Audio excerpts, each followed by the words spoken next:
Never know how to start these things. It's a dead chat room. Twitch's list of people never updates.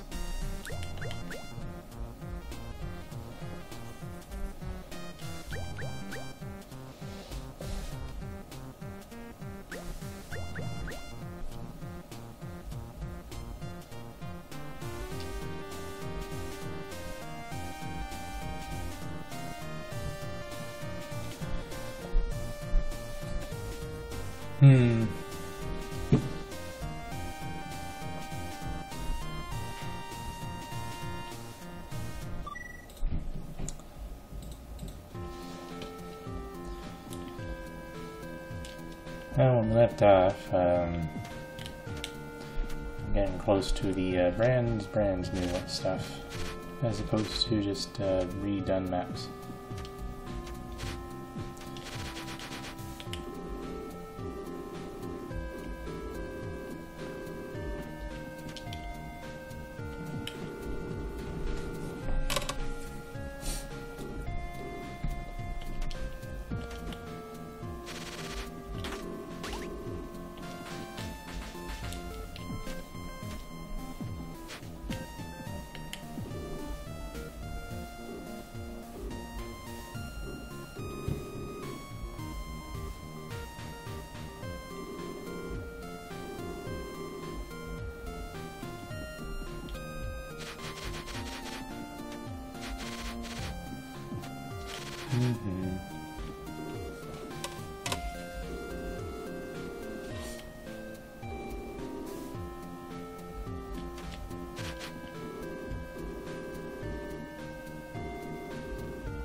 Hey, you stop stuffing your fat face. Wouldn't.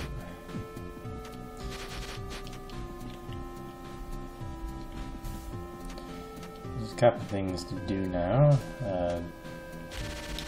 Number one, I should probably go visit Booster and give him the energy cell. If I remember correctly, I won't get the Booster 2.0 right away in this mod. Because it's kind of bizarre to just go, hey, here's this item. Oh, by the way, here's its upgrade. Just immediately.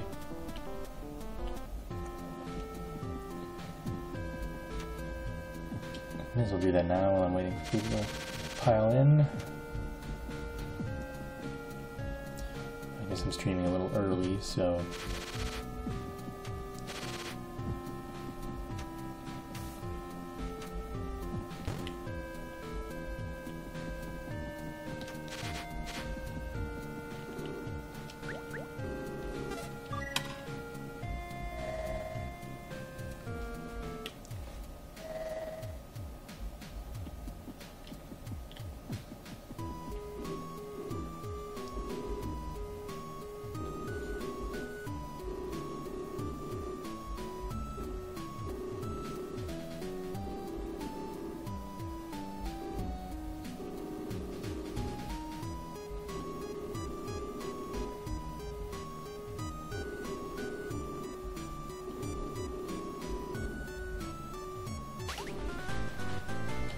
Alright, this is where you get the snake speeder upper duty.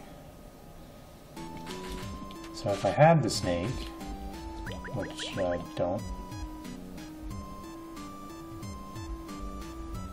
it would make it recharge like twice as fast or 3 times as fast or something or other, which is pretty darn good.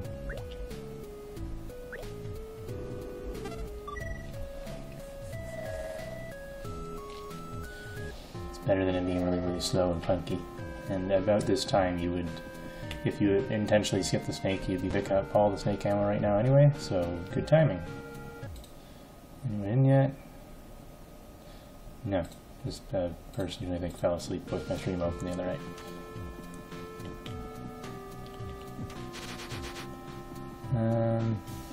Double check. Well, actually, no, I'm open.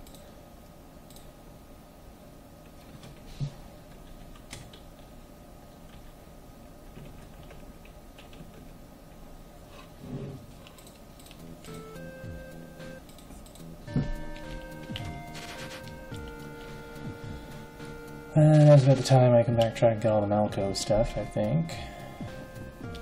something else to do and I wait for people to get to the stream.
Machine gun ammo, so cool.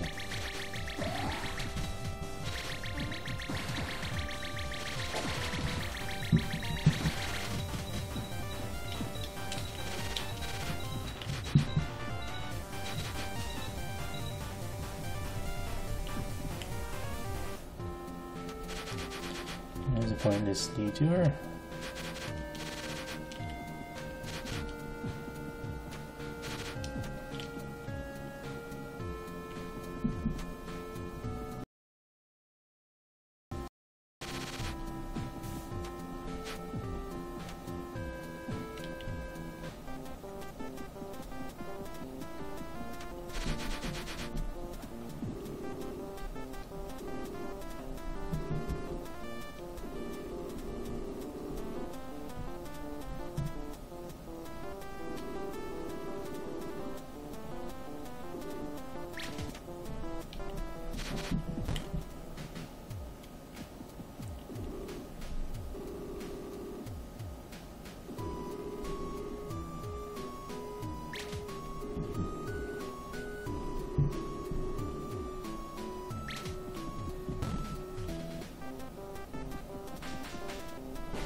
And it should be just a map system like the original was.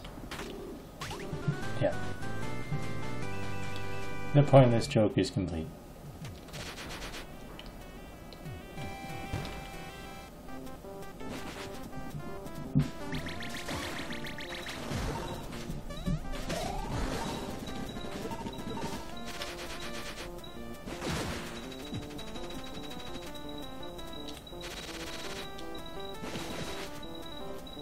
I don't think there's anything else to do here except talk to Jack.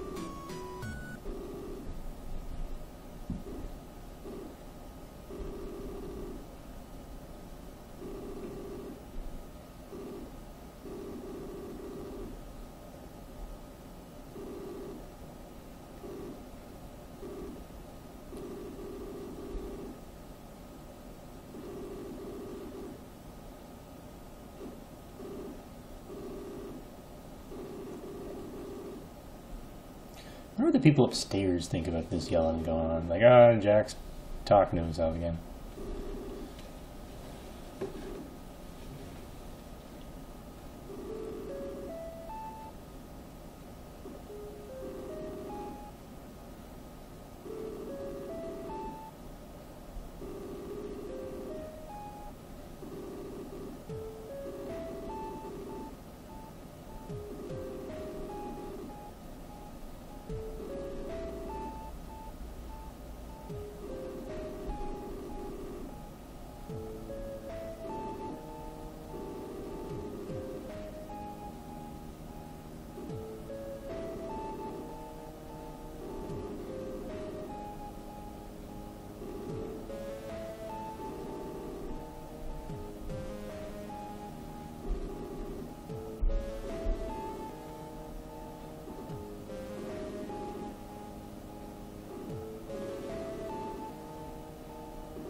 Thanks, Blue Robot.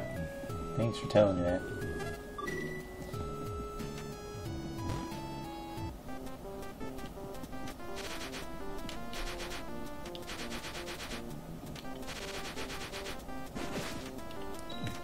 I don't think there's anything else to do in Grass Town, actually.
We're up to a nice even 50.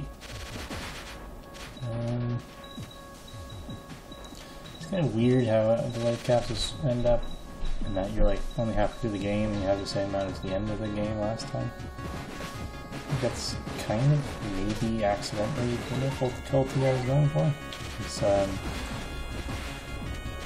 by the time things actually start happening, like new content and not just running around the island aimlessly, you're just about where you were from the last game.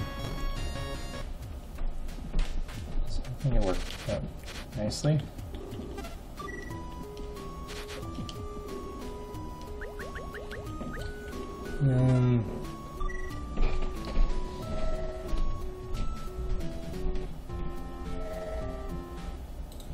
Is anyone here yet? No, nobody's watching.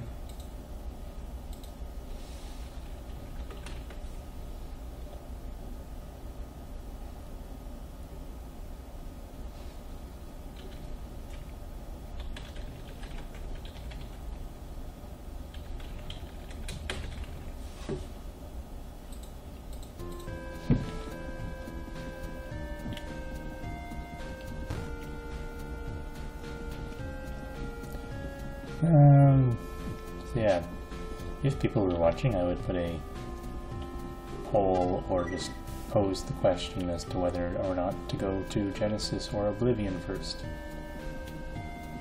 Since we didn't, I guess we were kind of forced to do Genesis first last time, since that was the only content. May as well do it again, first time in this mod.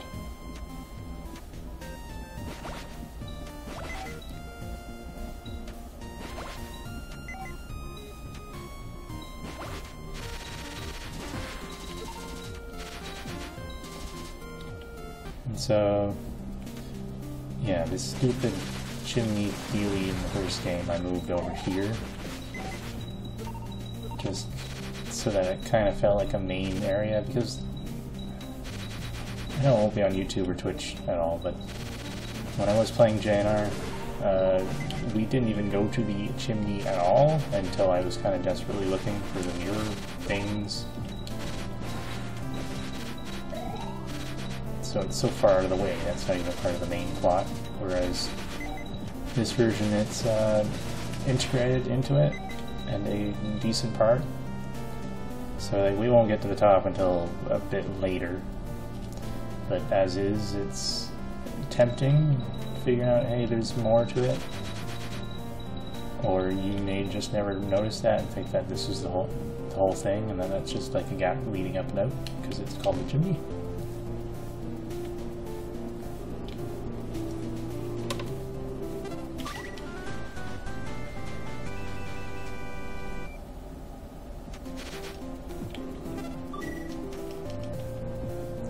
And this is probably actually the most useless teleport in the game, which is also true of the original Jenka, because you'd never really use it. I think it just through it here is to make getting to the chimney a bit faster, so you don't have to worry about the going to the water every single time.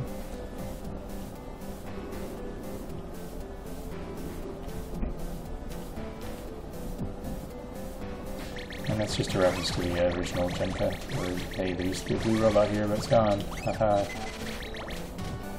I don't know why I threw that in. I guess just an Easter egg for anyone who remembered that one blue robot. And yeah, this is kind of why you got so much health at the midpoint, is just because, hey, 10 damage spikes all over now. Or not necessarily all over, but they're starting to show up.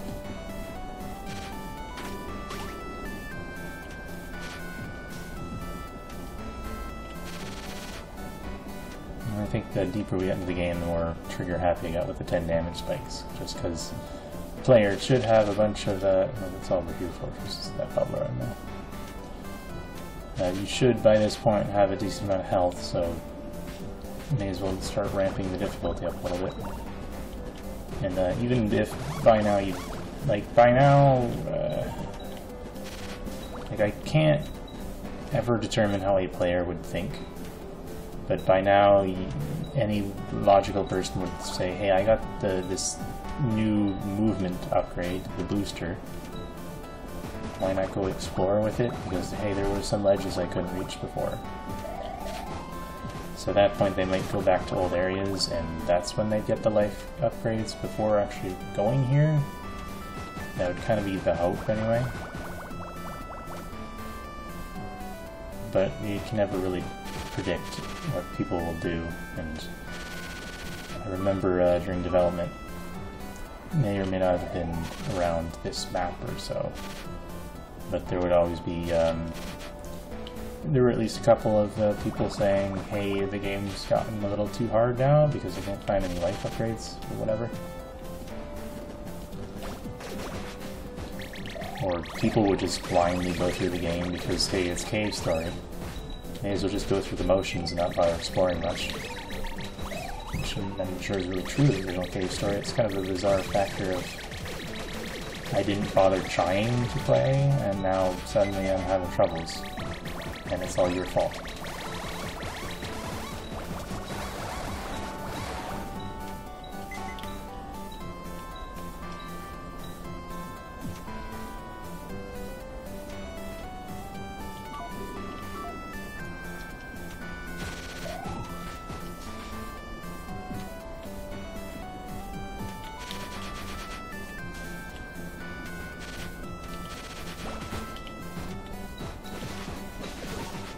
If I remember right, there used to be an item up in the top left here, but it got moved to the other location. I was kind of just there for the length of basically a demo.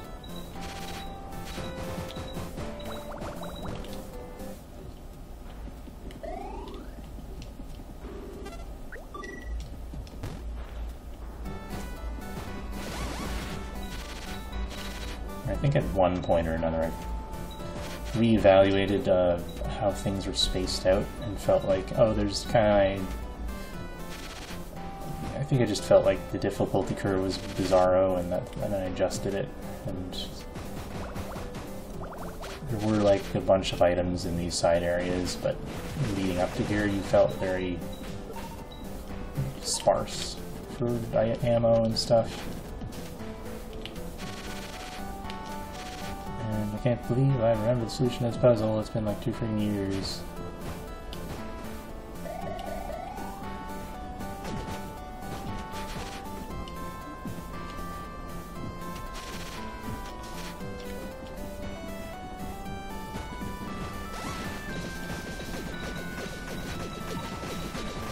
I'm going to call it a puzzle anyway. It's where you're just looking at where the hell the streams are going, as opposed to just jumping in blindly and guessing. But, yeah, it won't stop most people. I think I kind of feel like I didn't use presses a lot in this. Like, I don't know.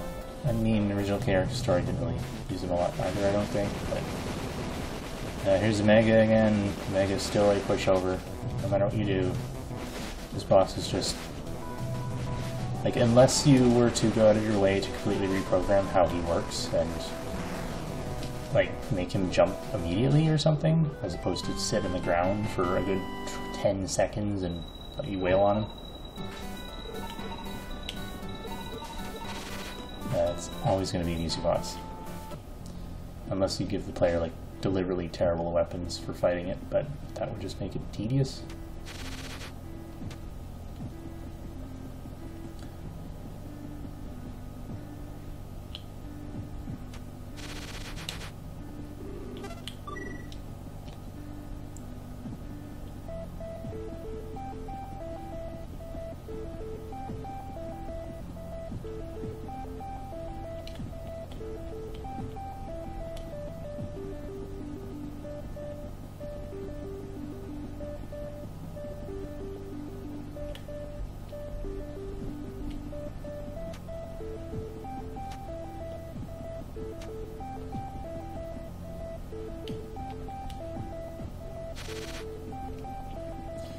These big fits might seem like dick moves, but if you consider where the lighting is hitting certain blocks, it's obvious there's a gap there.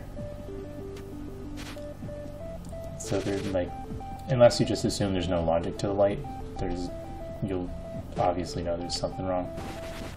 Like, hey, there's this big gap here, it's obvious there's no floor, probably. And there really isn't. But you would know that unless you actually fell in for some reason.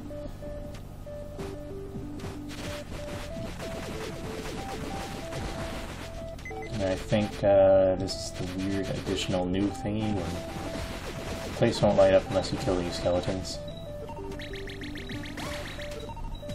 And the first couple are mundane, but every one you kill spawns the next one, so you kind of have to do it.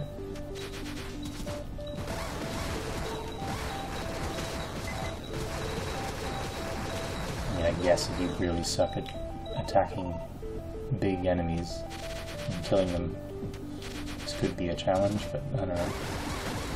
Technically, you can get through this place without even killing any of them. It's just you have to be blindly guessing where the platforms are.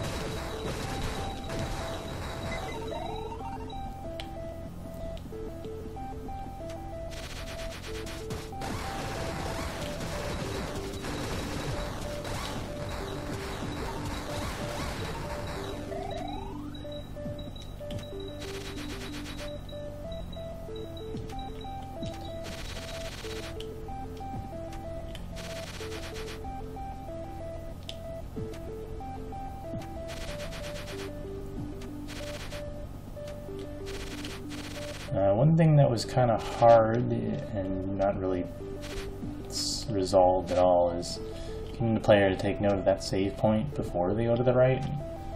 And it's just probably an issue with just how I laid the map out, because you're clearly going to hit this particular wall here and climb it.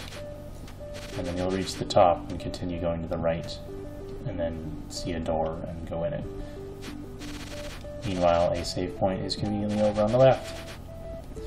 If you happen to open the map going in here, then you kind of know there's something on the left there. But a lot of people forget the map exists, and I didn't bother opening it until now, so you know. In fact, this map is actually both prep rooms, I guess, to save on map space.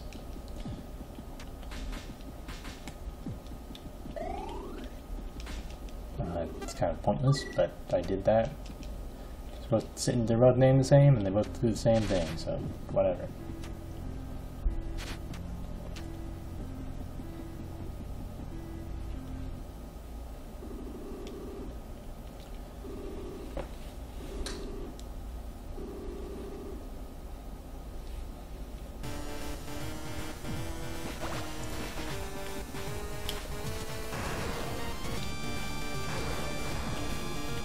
I forget if the blocks in this version do less damage. I feel like they only do like 3 or something as opposed to 10. Because otherwise this boss is obnoxious. But maybe not, because its attacks seem to do 10 still, so, you know. Well, the tiny things do 3, maybe that's what I think of.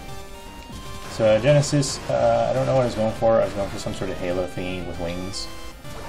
It kind of vaguely looks like a moon with mountains around it as well. It may just be that I gave up on trying to draw wings. Maybe that's kind of what I was going for, was like a neat looking moon dealy. Certainly looks a lot better than Schmitz's one, where it's just a friggin' white oval with a vague eye shape. There's not a lot you can really do with the shape of whatever the fish guy's name was, Ironhead. He's got just a big rectangle to work with. It has like 3 frames, so I don't know.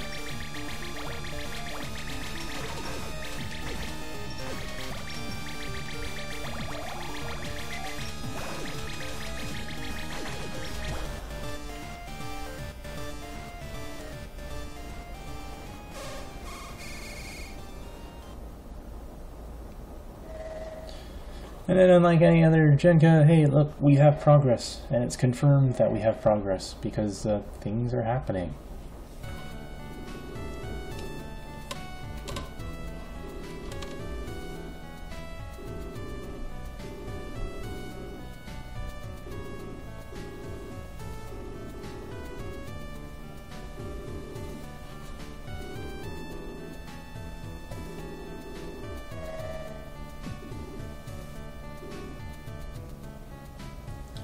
I think there's just nonchalantly welcome quote back after he teleports in from friggin' nowhere.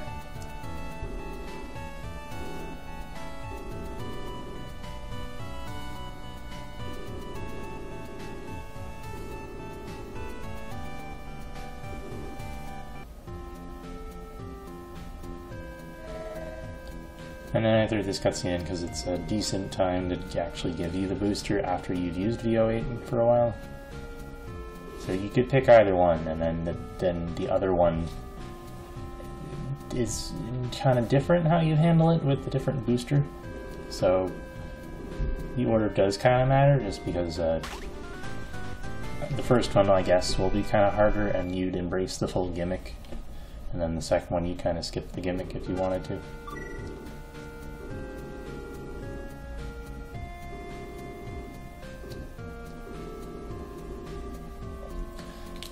The only thing I don't really like entirely is the illusion of this talk, just because it's introduced as Booster wants to come and have a talk, which is kind of a bizarre way to allude to it, a bizarre way to lead into it, but I couldn't think of a better way to phrase it or a better way to have it happen, because it's not like it's a super duper important thing. It's Booster suggesting, hey, we're going to look at escaping the island because shit's going down.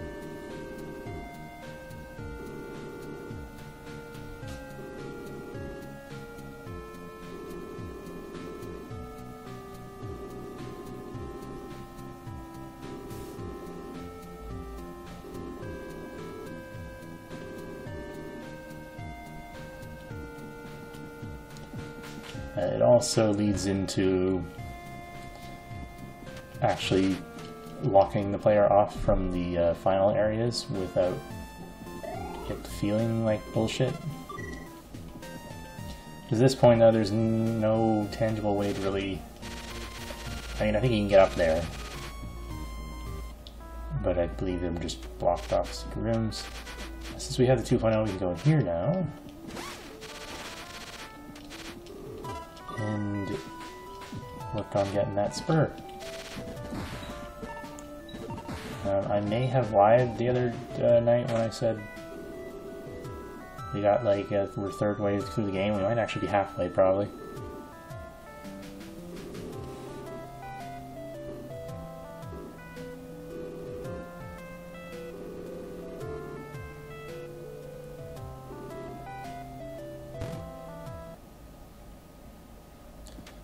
So you're not allowed in here unless you talk to the gunsmith first.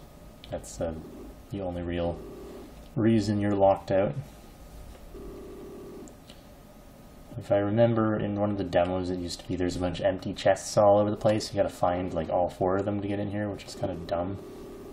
So I just streamline it and cut that whole thing. That may also be where some of the weird dead ends, and like some of the weird dead ends used to have empty chests, and in this version I sealed them off and then put some of the other ammo where those chests used to be.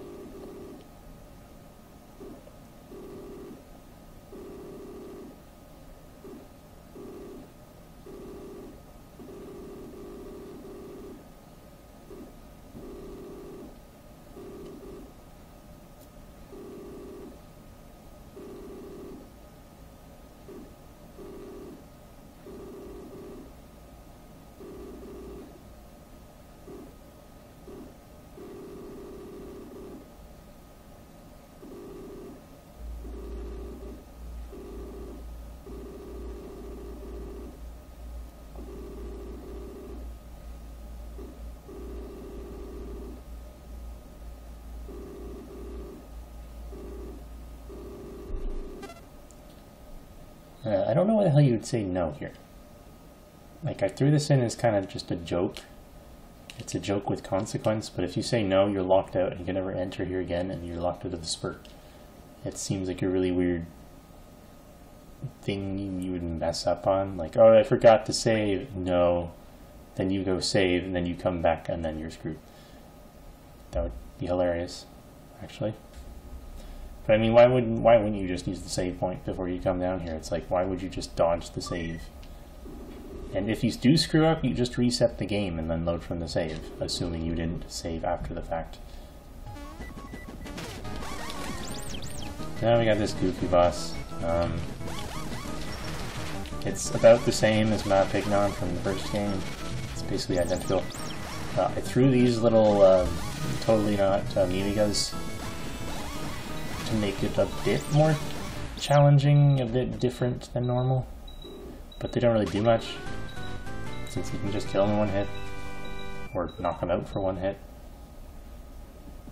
So now I got a pole star, yay!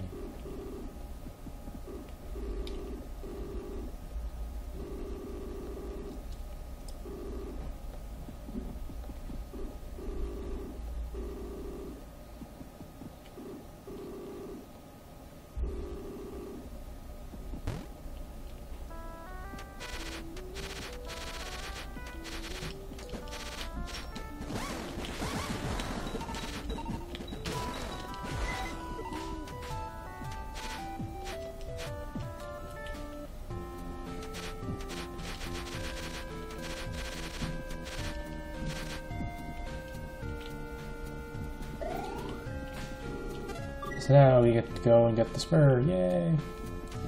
If I remember correctly, there will be one complication.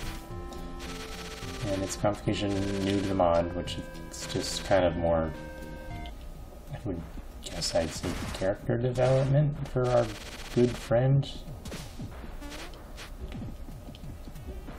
On the bright side, going down here the second time is way easier than first, just because you're already here. And you have the booster, so you know.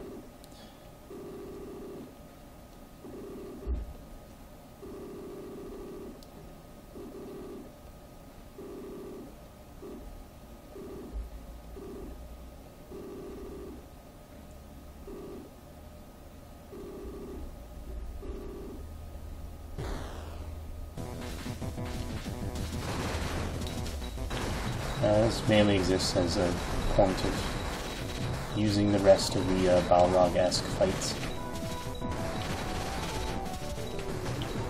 At least one of them.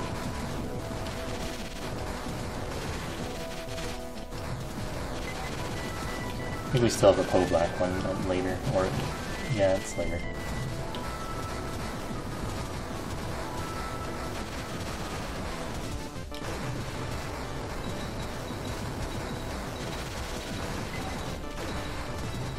Looks like the missile launcher sure does shine when you want to stay at long range. And then this is exactly the same fight as Grass Town one, just kind of to fake you out, I think.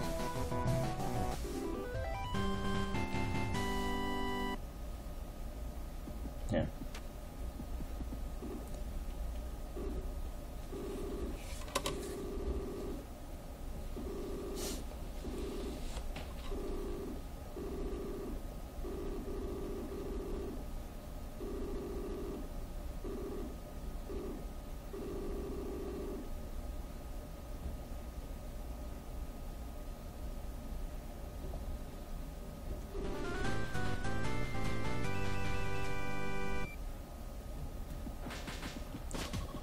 So this version of Spur is nerfed from Cave Story. Like, it charges ever so slightly slower, just enough to matter.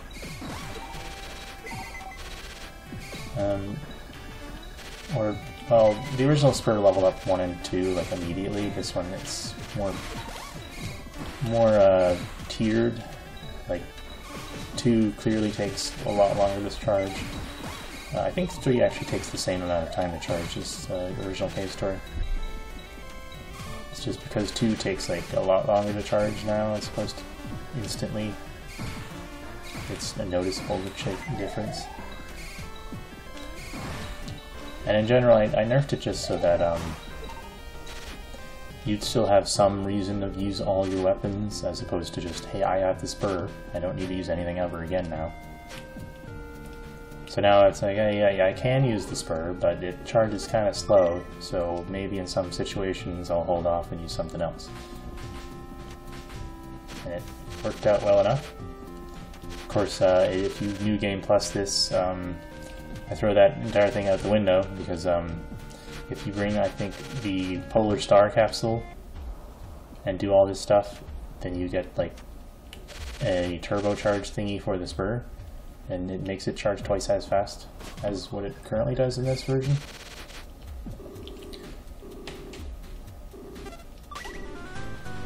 And then, yeah. Charge twice fast, and then that's basically the only one you need to use, because Spur charge twice fast is freaking broken. It's slightly less broken than it is in Cave Story. Because in Cave Story, if for whatever, and that's how I did it, I think it was maybe intended by Pixel at some point, but if for whatever bizarro reason you hack the turbocharge in with the Spur, it just happens to charge twice as fast. And I don't know if that was... I assume it was intended, but not included in the final game, because it's broken as heck.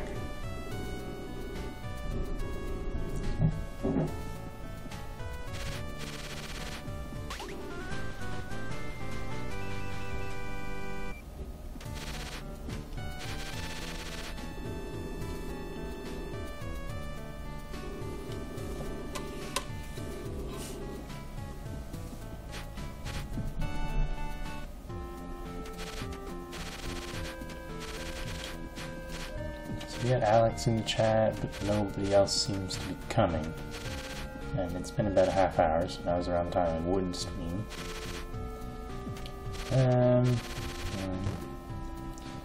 Guess I'll take a detour to Sand Zone and get the life pod now.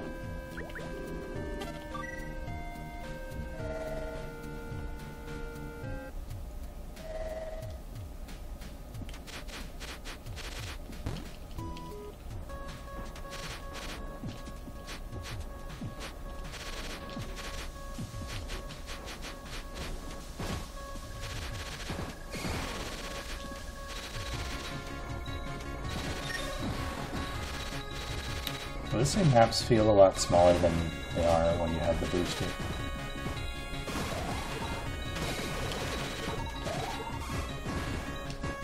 I don't know how Danny Roo in the game. Like, I linked Danny Roo when she woke up. I would throw the stream at her. Everyone else, I think,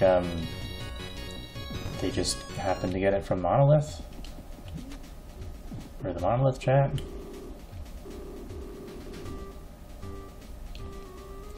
So I don't know where the heck they are. It's like today is the day they decided, nah. And as for everyone else, I don't know if someone may have just circulated the link.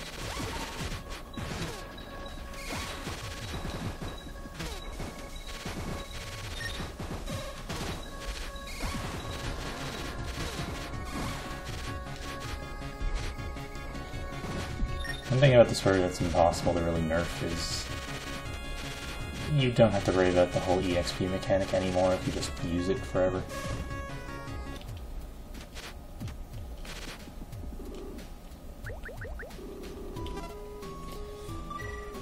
Alright, so we have like everything we can get, except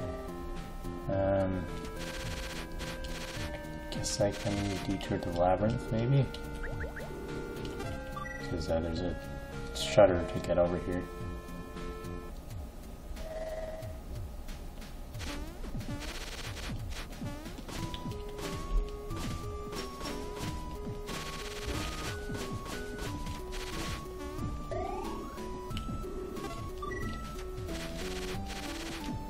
I think it's like right outside.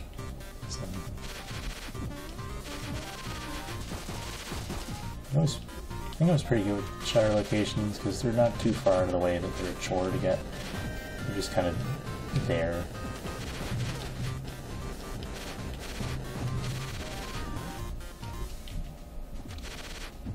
This comes down to whether or not you remembered where the hell they are. It's missiles. So I think that's all the shutters, except the one in the waterworks, but I can't get that without the machine gun, so...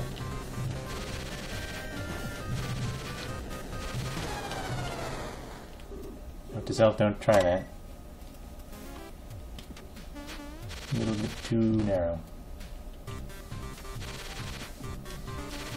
That'll be a brief note, because I probably won't care about it anymore in like a day.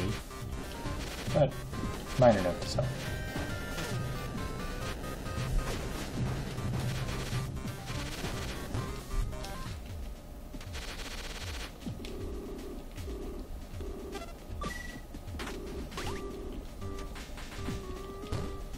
I got 63 missiles, I believe they're letting me 3 more upgrades.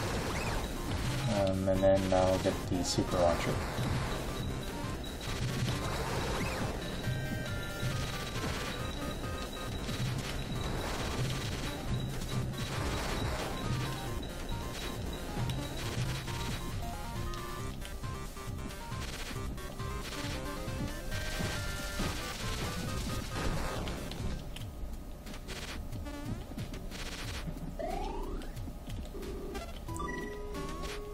So that's about all the rehash stuff, I think, in the game.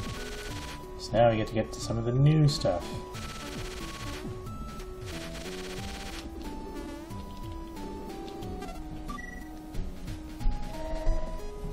It's a shame nobody's watching the stream for the new stuff. Oh well.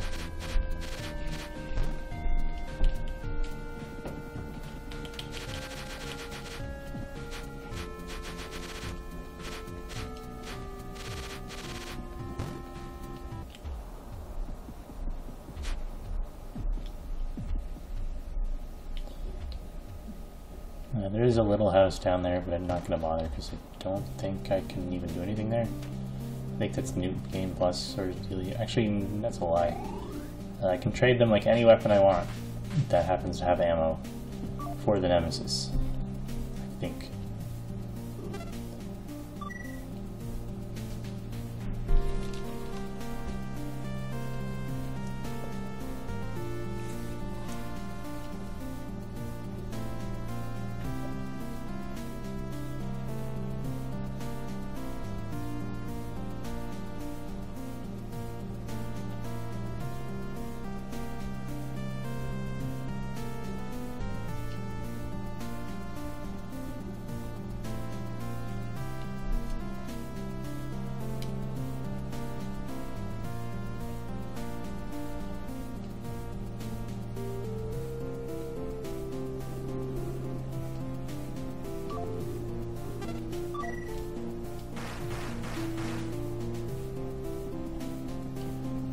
Stream should be recording, yeah.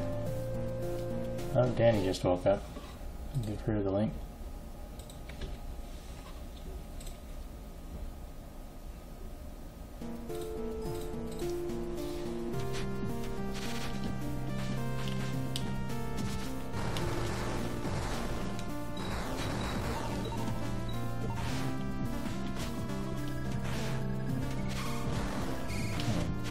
Maybe I should push my stream time back so that it gives people time to like wake up from whatever bizarro times I'm in, and or just start Danny.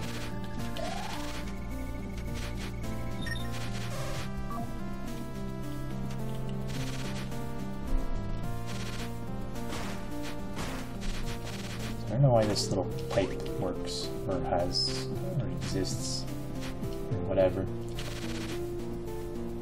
I don't remember why. I think it exists explicitly if you happen to have the booster 2.0. Maybe? Or where does this open? Oh. Okay, it just lets you get that upgrade very barely early, I guess.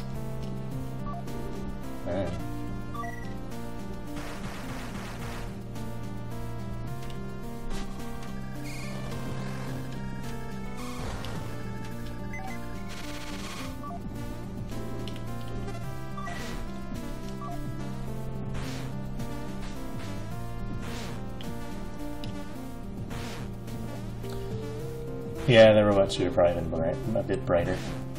I think I may have been going for them being like a stealth enemy, barely. Maybe. It's not the kindest move in the book, but... I guess if a bat had a stealth enemies between this and Eternal Chaos. Oh, right, you did. I have a terrible memory. That hasn't been established already, so.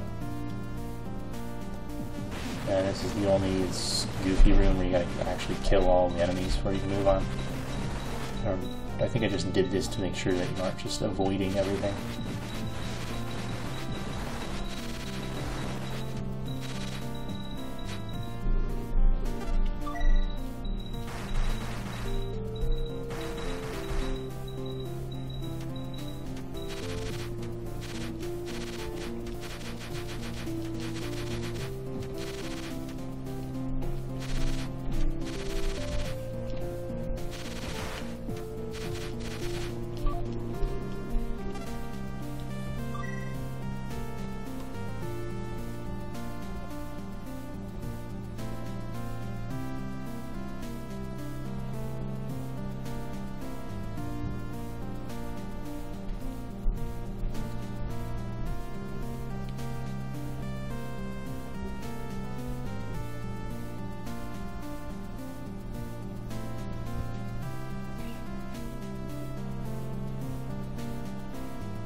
I don't know.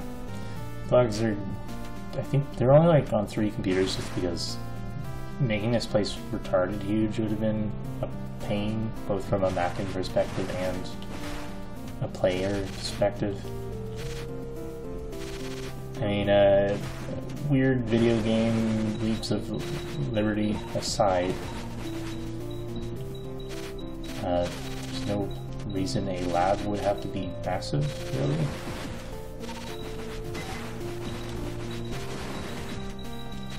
This place is already pretty big. If we were to pretend this place had a 3rd dimension, it would also be pretty big.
Why was this happening? I'm going to go down a weird, bizarro leap and say it's Balos' fault. The red flowers, at least as far as my understanding of them from OG Cave Story, is basically Balos' weird red bloody eye is doing some bizarro poisoning of the soil or some shit.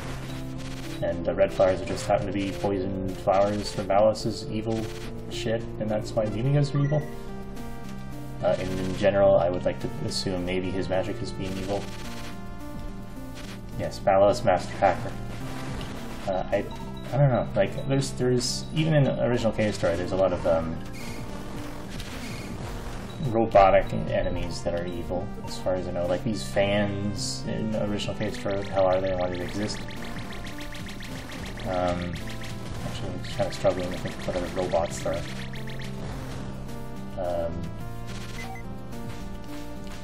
I guess in general, just the robots around the island kind of already happen to exist here as well. They could turn rogue at any moment, you never know. But then a lot of Gandhi, or Gaudi, however you pronounce it, destroyed a lot of them, so... Here's Deconstructor Mark II, aka totally not Monster X.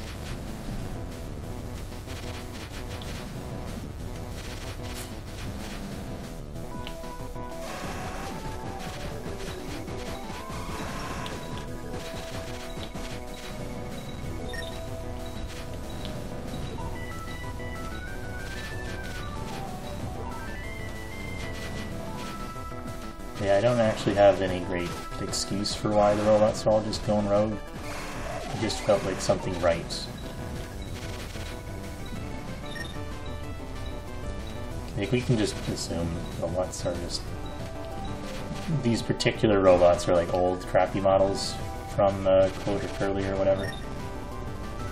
And they were just destined to be screwed.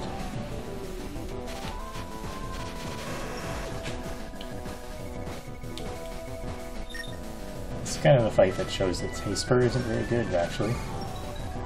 There's this version, anyway.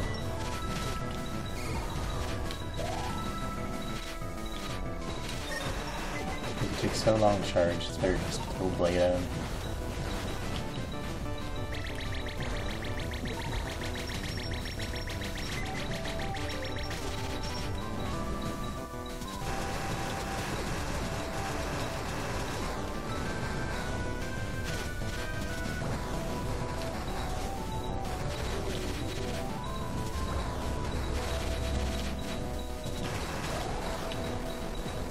This is another boss we're trying to do 1 HP run as a chore. I don't think it's impossible, I think it's just hilarious and obnoxious and hard. I forget if what's-his-face who was doing speedrun practice on this game beat it or not.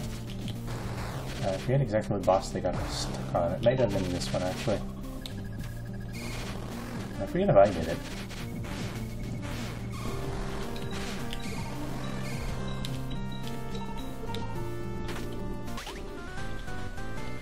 Here we get the snake back.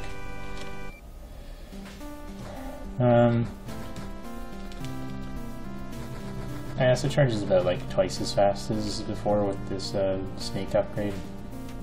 It's a bit better. It's usable now. Even nice to have a little bit more ammo, but you know, kind of intentionally, deliberately dinked myself by grabbing another, so. And here we have Void. Here's Void. Void's goofy shtick is A, the camera moves really slowly, which is kind of neat. Kind of screws you over a little bit, and it's disorienting, but it's intended to apply that this place is kind of like moving through sludge in general, like the space is distorted and weird. There used to be a life capsule in here, like directly above the entrance, but because leaving this place locks you out of this place, it was kind of a dick move, and I moved it elsewhere.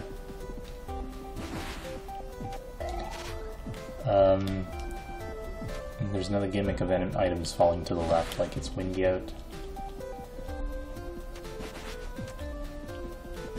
And if you happen to fall off, you just kind of teleport to the top. Which is the real reason the camera's laggy, because there's no way to really do that without it looking awkward and just ever so slightly bad. But if the camera's too slow to catch up with you, then it looks just fine. So that's why that choice was made.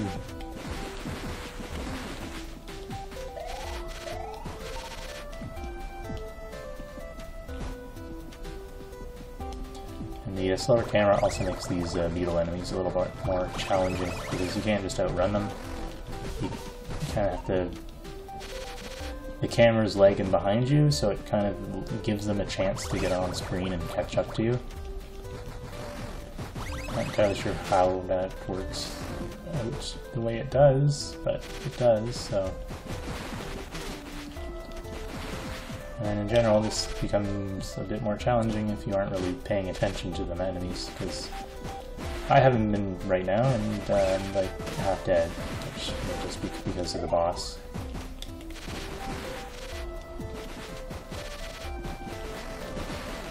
And then gimmick number 3 is that the tiles just get gradually darker as you go. And like I said earlier, the same map as the other one.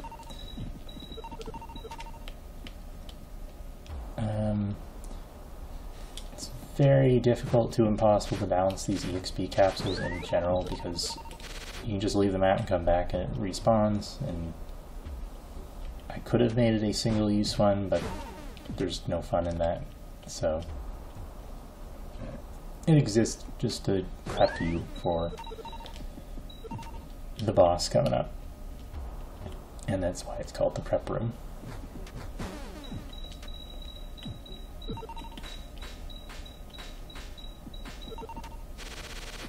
Yeah. We got a ton of weapons, the menu doesn't quite handle them, but we're here and we're ready to fight vaguely custom boss number 1, Oblivion. Oblivion was trash in JNR. Here, he's a lot better.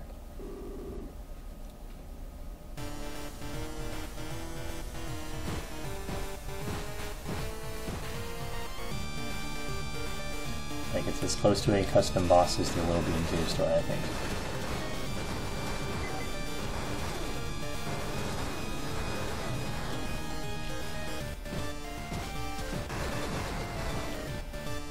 Yeah, you missed Genesis earlier, I fought him already. I started like a half hour later than I did the other day, because I kind of didn't have anything else to do. I wanted to give myself more time to play, as opposed to having to go to bed early on a cliffhanger or something.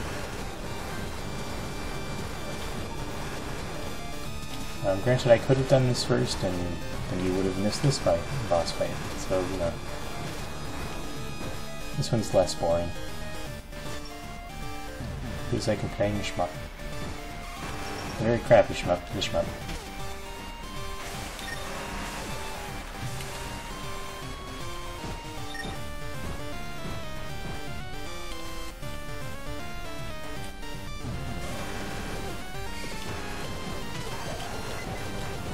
This is another instance of, hey, the spur is kind of unintentionally useless because the charge is too slow now.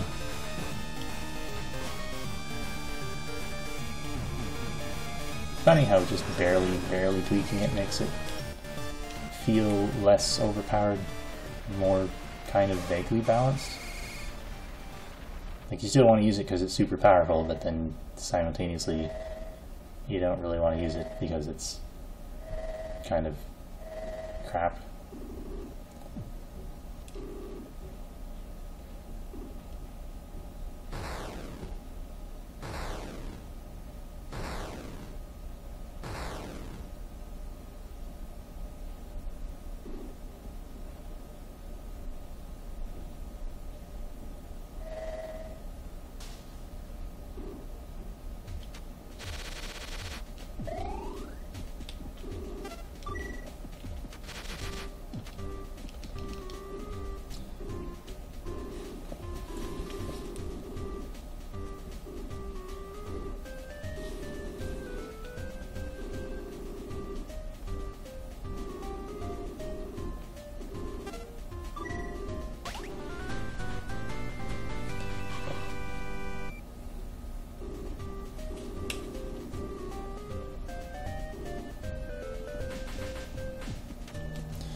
And then, ironically, the machine gun's probably the best weapon in the game, just because it's so straightforward. The ammo is the only issue, but there are ammo upgrades now, and I think ultimately you can get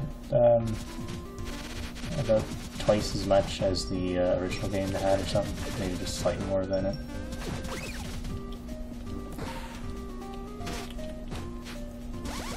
Oops. And if you do New Game Plus junk, you can what can you do with it? I think it's just, never mind, it's just a regular turbocharge. I'm just thinking that's super special because I split it off from the spur. The original game had it, both things did the same thing, and then I did weird machine code editing and made them separate items. Good times.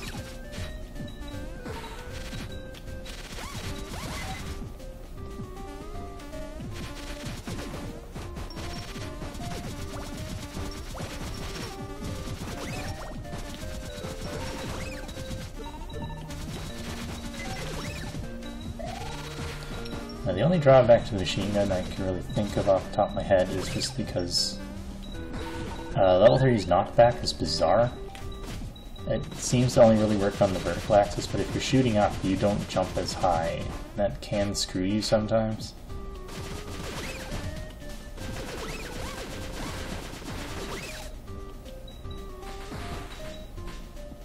The bubbler's kind of the only crappy item. It's mainly because it levels down so easily, and that's kind of just the gimmick of the weapon, I guess. Like it's the joke weapon, and yet ironically I give you a ton of ammo for it, like it matters or something. It's supposed to be like the defense item or whatever. Was there something in this chest? Oh, the Whimsical Star, right, that's right about it. Hey, Whimsical Star, and now we get a rematch with these dorks.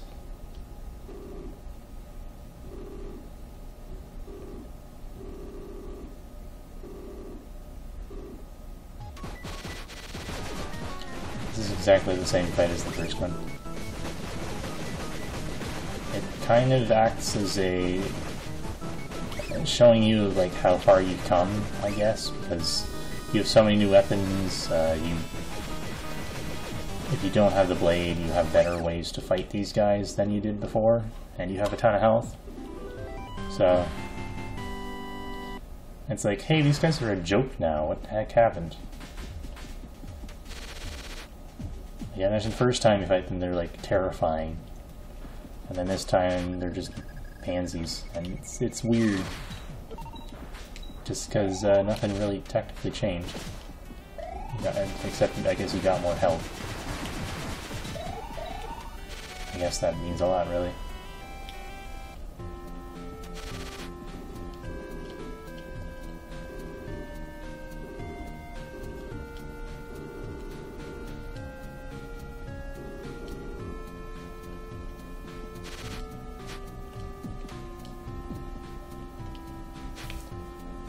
Now that I have the machine gun, I can go around and get all the machine gun ammo. Yay!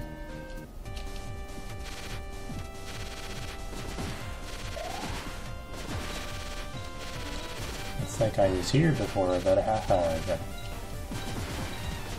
And this time I won't be fruitless.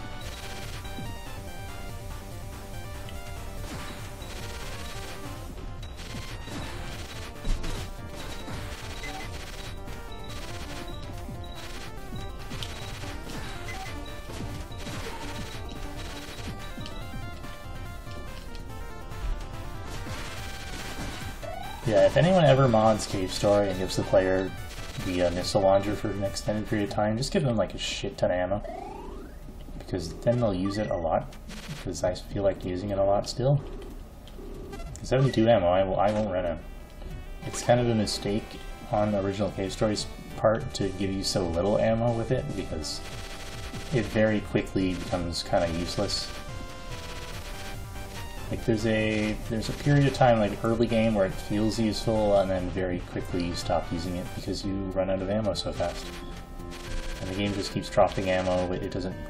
You need to kill enemies to get ammo, but you don't have ammo to kill enemies. So there's a weird short loop there.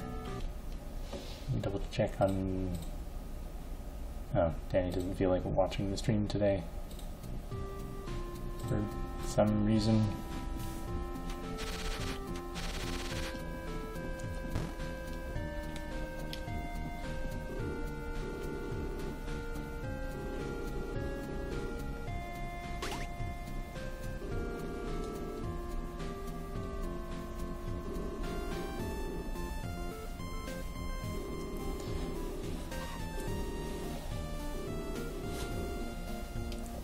Missile launcher doesn't even really, like, default missile launcher kind of feels a little bit pathetic against bosses.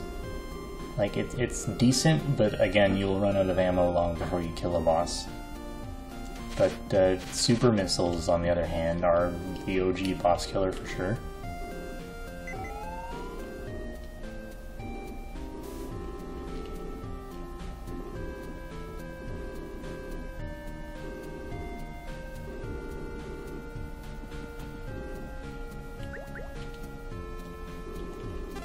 There's a machine gun upgrade here, I think.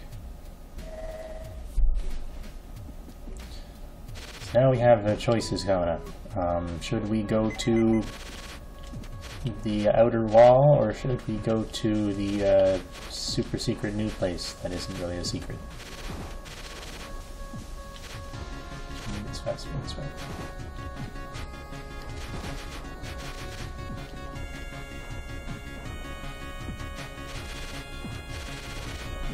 Yeah, one vote for garden, so not many people are watching, so that's probably where we're going.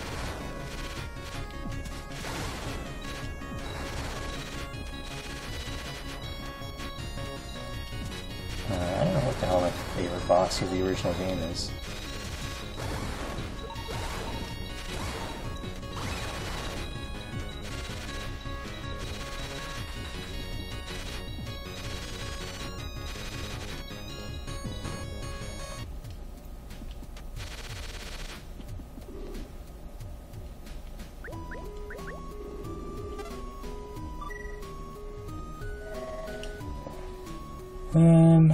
Guess we'll go to the garden.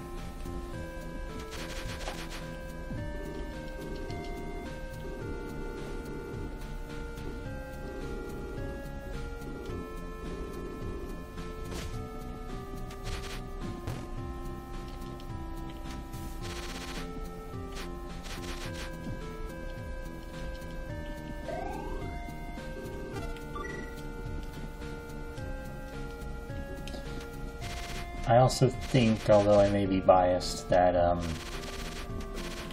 the wrap-up toward the end of the game is kind of handled pretty well. Like, you're put under the impression immediately that, hey, I beat them both, but shit's still going down, so clearly something's coming. And then at the same time, I'm going this way, I can use the teleport. At the same time, everyone's kind of like packing their bags, getting ready to leave, like it's like we're almost done, sort of dealy.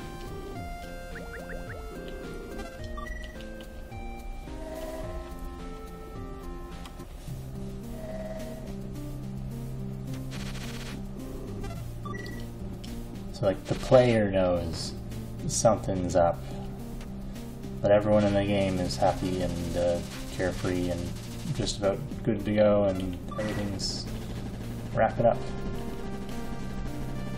So you're kind of given a disorienting sense of when's it going to happen.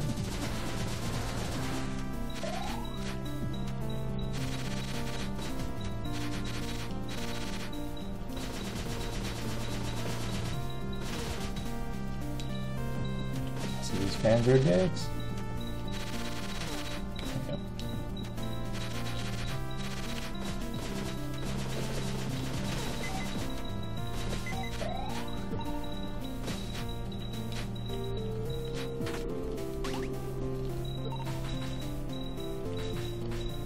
And we've got like one more missile upgrade.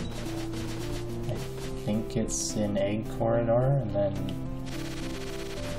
then I'll go grab super missiles at some point. Probably not immediately, probably after certain events happen.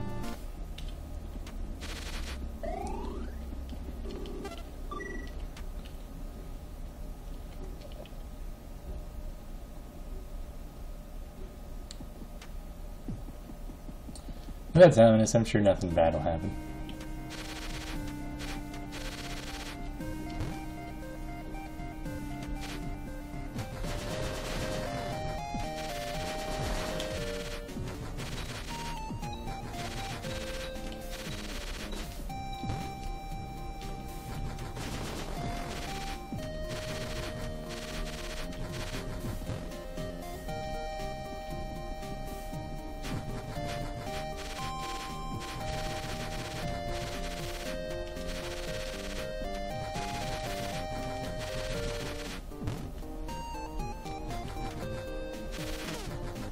So there's a fun fact. I was looking at the walkthrough the other day and using the interactive map thingy that I made for the website.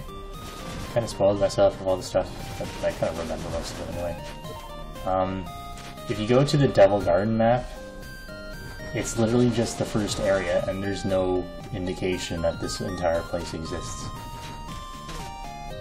It's kind of me fucking with the player metagame.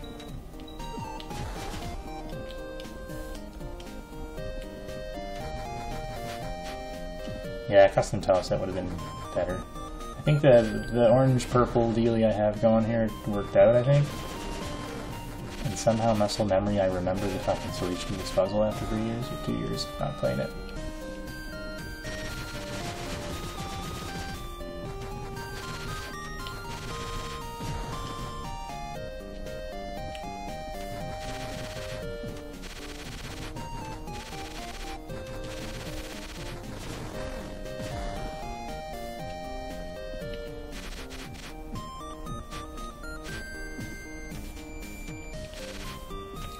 Now, this puzzle I actually don't remember the solution to, so we might be here a while. Then we gotta find what's different. Oh, this one's obvious because the glowy skull things. And then I think you go down. I think.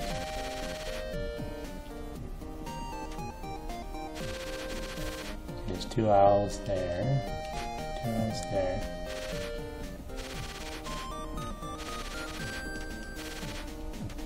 Yeah, there's skulls in the first one, but... Okay, it can't go up because there's no way to go up. Let's see, here there's those 2... Oh, this block is small, so it's this way. So, because I didn't... And then it's down. Okay. So, I didn't, like... I was very lax with the walkthrough for this particular area.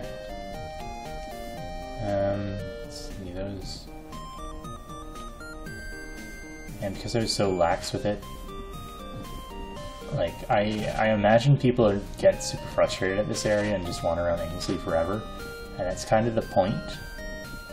And so throwing a solution in the walkthrough immediately would have kind of taken the fun away. Because I know after a certain point people are just going to refer to the walkthrough and use it exclusively. I don't know where the hell I go now. Egg on my face. Hands on the inside, on the outside.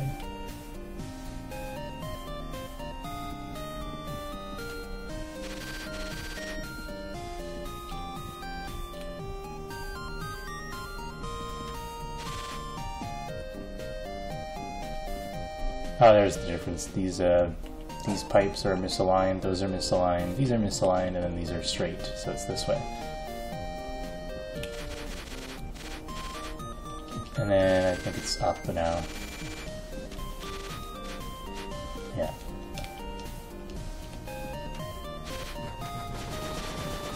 Yeah, I did kind of like flow better than Yumi Nikki. Maybe just because it was edgy and cool, but I don't know, it did feel genuinely horrifying toward the end of it. Or like going to some of the more obtuse secret areas and bleeding toward like the ending. Yumi Nikki is kind of like Bizarro, just wander, and then dot flow you kind of have an idea where you're going and what you're doing.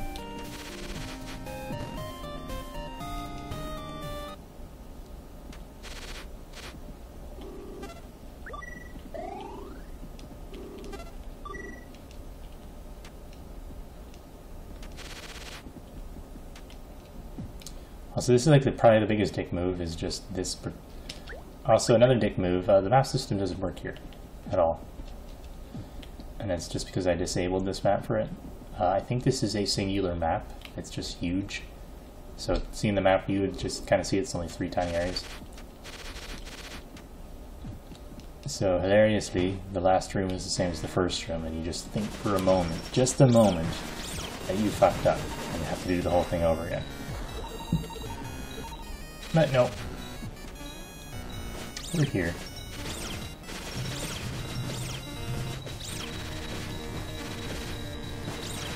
So like I said a little while ago, I always kind of assumed that Balos was the reason for all the red flowers, and then I kind of confirmed it in this mod by having the obvious red flower garden dealie like right next to the sacred ground.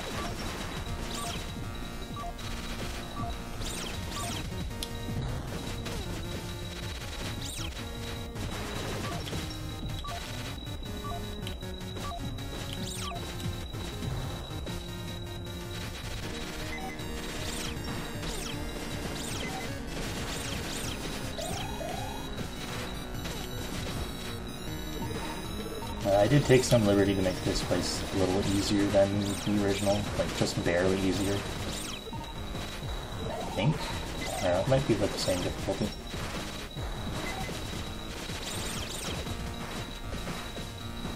It's still a similar layout as the original because it was kind of already torn down and breaking apart, kind of. It's a different map, just enough to feel fresh, I think.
So I think the only genuine reason that this map even really exists is just so I could have Heavy Press as a boss somewhere. Because I could not for the life of me, and still can't think of a reasonable way to make Heavy Press a boss outside of him existing as a press to break the floor somehow. And then there's like no place for him anywhere else in the game. I don't know. But it does let you have this like little bit of ominous foreshadowing. Yeah.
So the next logical step is, well, there's no help in it. The island's gonna just kind of be screwed no matter what you do.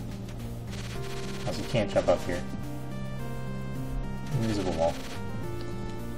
I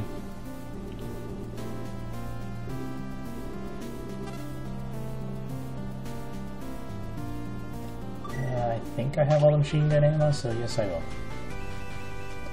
If I missed one, then whatever, it's at 100, it's fine.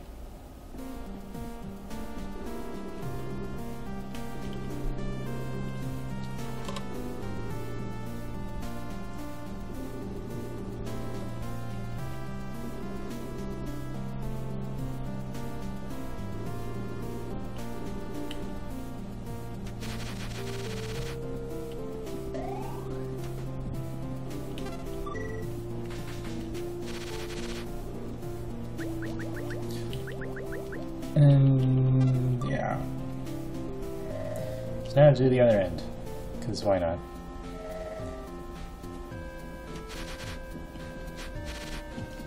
More loot. Gotta get all the loot. Let's try another life capsule too. Also, outer wall is always nice to play.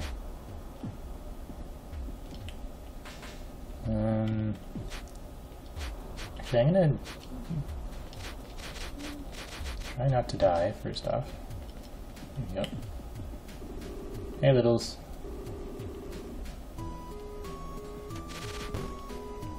Oh, okay. Nemesis, I guess, is exclusively New Game Plus because Mr. Little needs to exist and not be crushed to death in the debris of the Big Nun area, I think. Oops.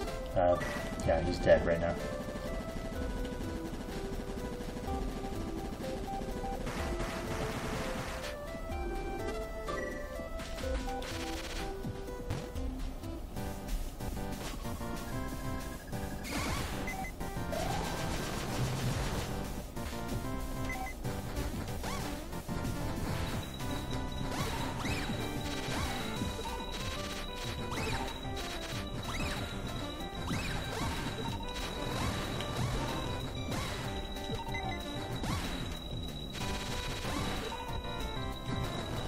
So one thing I don't like mods always doing is giving these guys a shit ton of health so that they trigger the rage animation.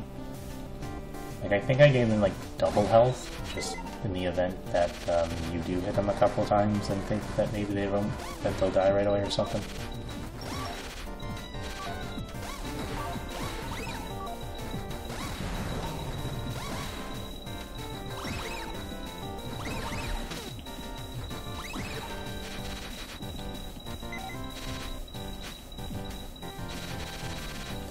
So I took liberty to make this place kind of great in this version of the game. Just by having like a backside to egg corridor and having a basil on the ceiling instead of the floor and trying that out. I think it worked out nicely.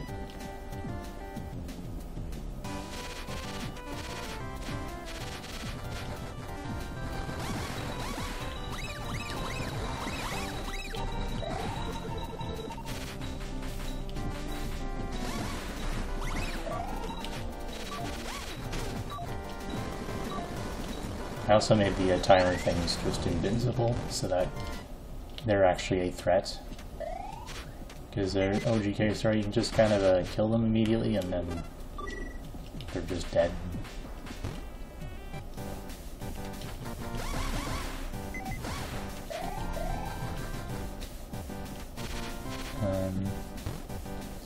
I think there's something over here, I forget. Maybe it's just a life capsule.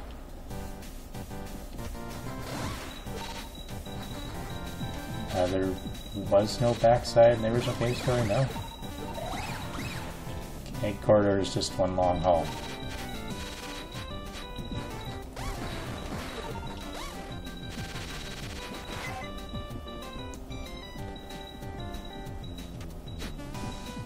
It's a long hall with a couple eggs. You can go inside for whatever bizarro reason.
And that's all the missiles.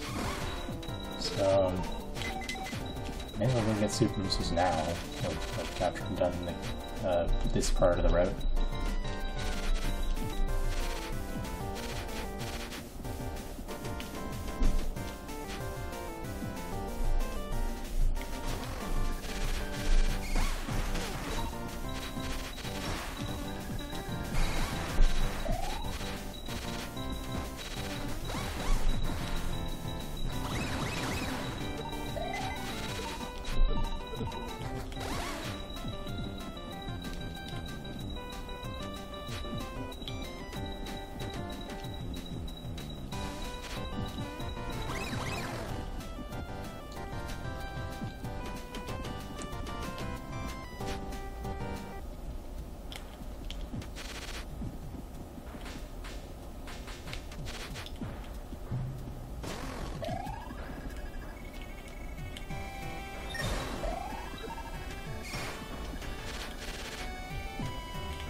And there's a lot of tiny little quirks that you wouldn't notice unless you were looking for them.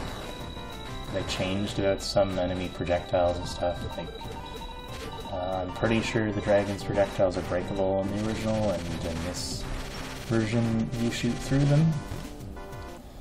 And then the insectoid thingy's projectiles are normally solid and would hit walls, and in this version they just go through walls. So little things that make them a little bit more challenging.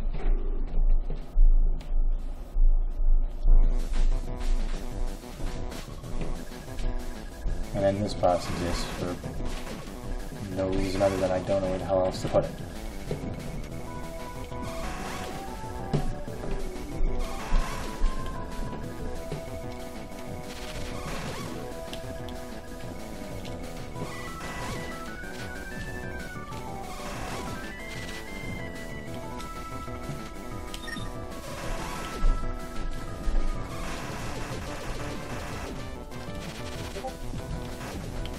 Now, because I made the Dragonfire unbreakable, it does make this fight a bit more challenging at this particular part. But, you know, they're still fairly easy.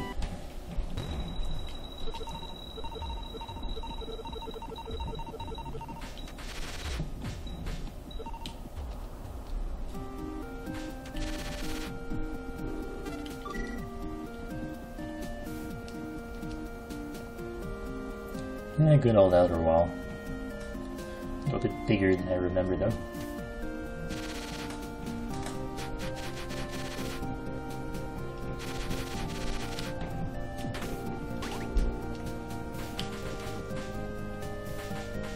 think that's all the bubbler ammo in the game.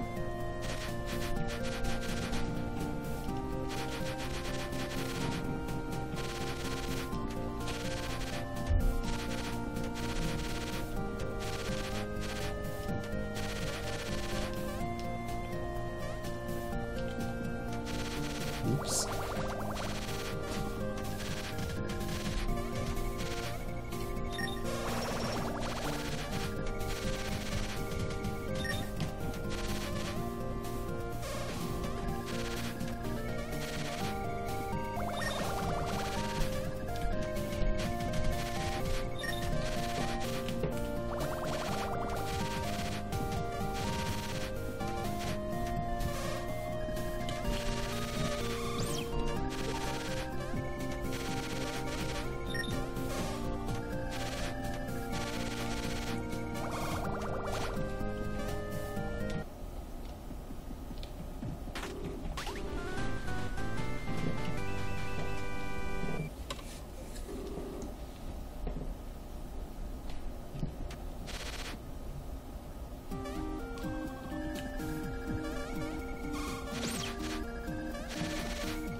thing I do like about this remake of the map is this little dip underneath. Kind of gives you an actual challenge on the otherwise really sparse map. Because if you run out of fuel there, I don't think it's possible to actually drift back to the left and save yourself. Or if you do, you've lost like a lot of fight.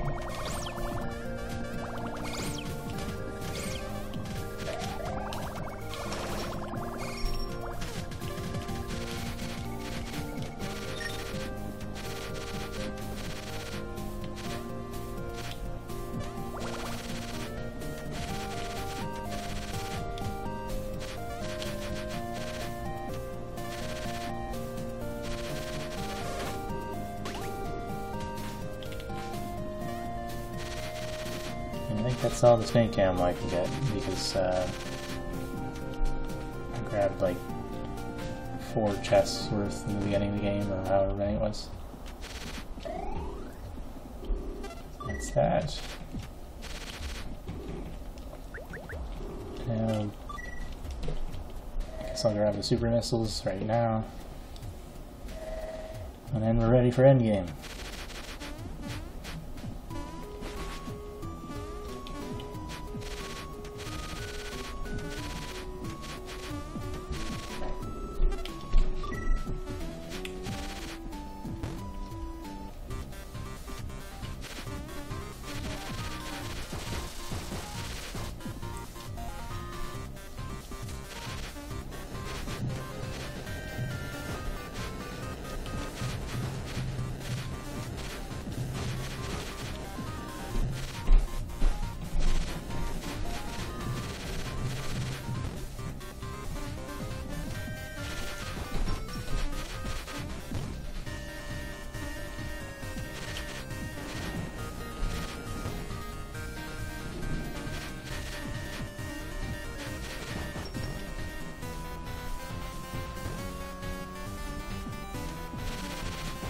Ironically, trying to look for the dead end, I did the correct direction and didn't find it.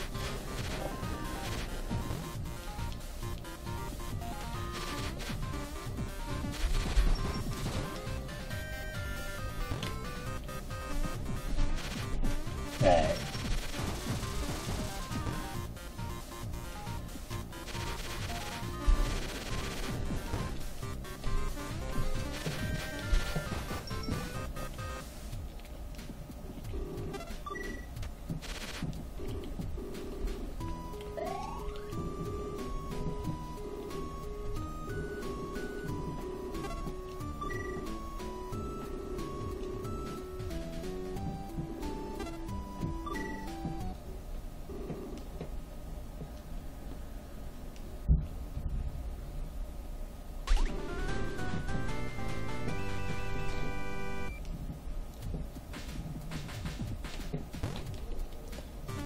There you go, super missiles, 27 for some reason. That seems like a bug. Oh well.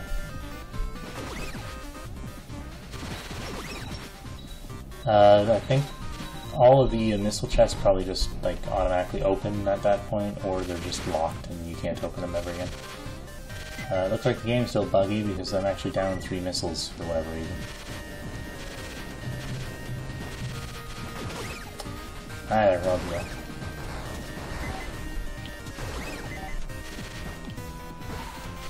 Yeah, super missiles. Super missiles are wicked fast, wicked powerful. Pretty good, all things considered. The only kicker is now it's too late in the game for them to really matter anymore. They'll still murder most bosses if I just point blank them with it, but yeah.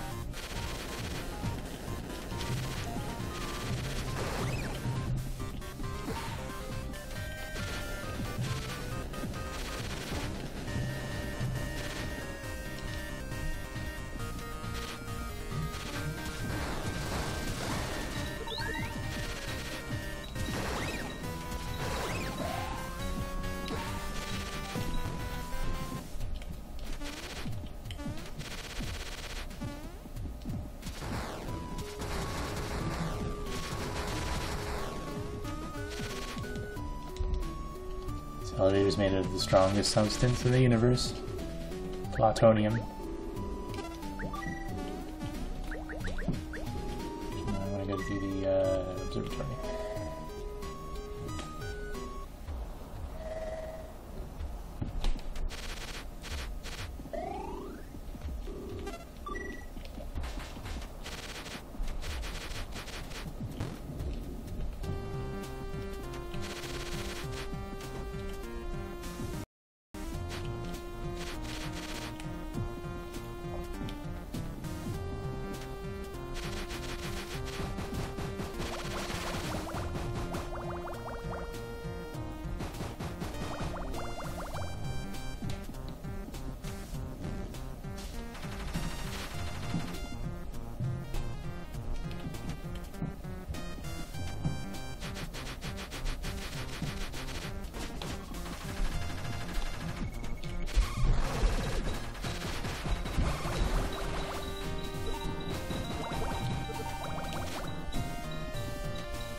The plantation is huge in this version. And the reason it's huge, like it's probably the biggest map I've already made, although most of it's empty space in the corners. The reason it's huge is because I know for sure... Oh, there's another machine gun ammo upgrade. Oops! Oh well.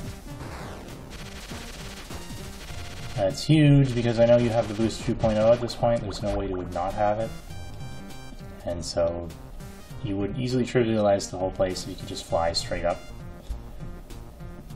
So a lot of the vertical gaps are just too big to actually fly up. So despite your high mobility, you need to go through the level. If I didn't do that, you just ignore the level. And there's like no point to me making otherwise.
I forget if the super missiles have more or less of an EXP threshold than the regular ones. I feel like they would have more because that makes sense, but on the other hand, that would kind of hammer home how useless the default missiles are, so I don't know. This one? Yes.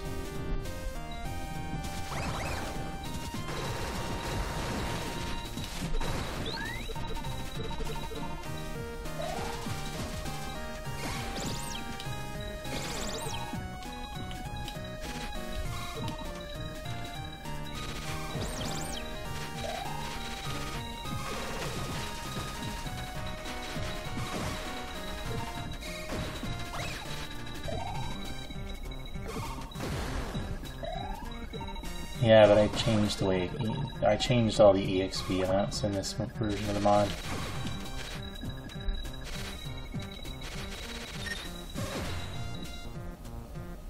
Or rather, this mod.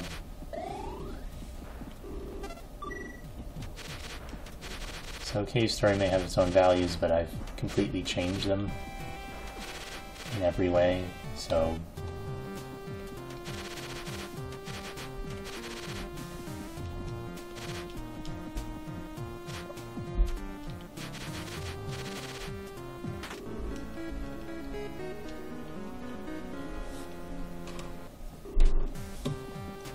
It should be +4. Yes, I'm at 64 life.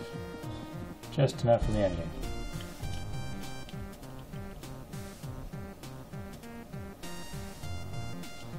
Jetpack is the same as the original. Jetpack I don't know how to edit, so I didn't edit it.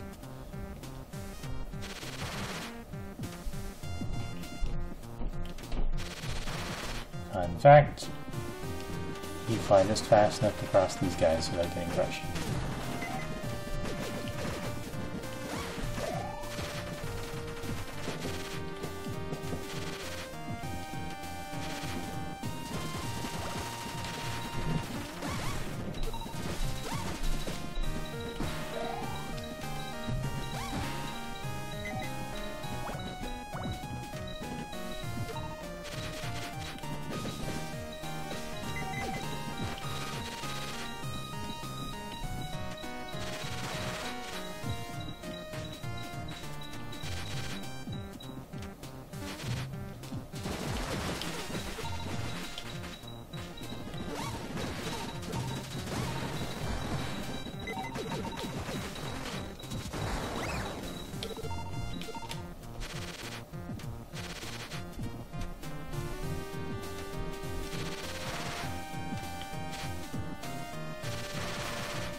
And that's Plantation.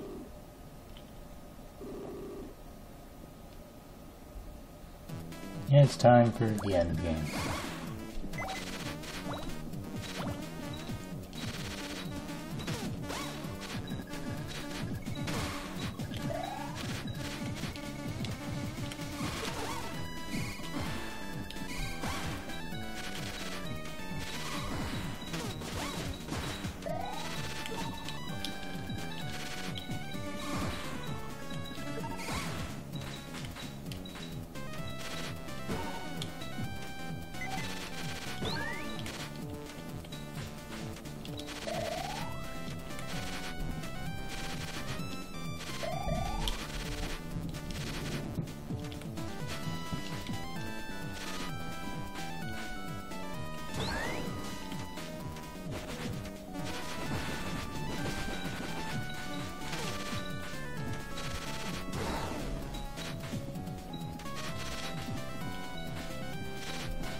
You can't see it because he's hiding behind the bars, but this time around when you kill him, I made him all cracked. So that's like, now he's gone for good, because good luck with that.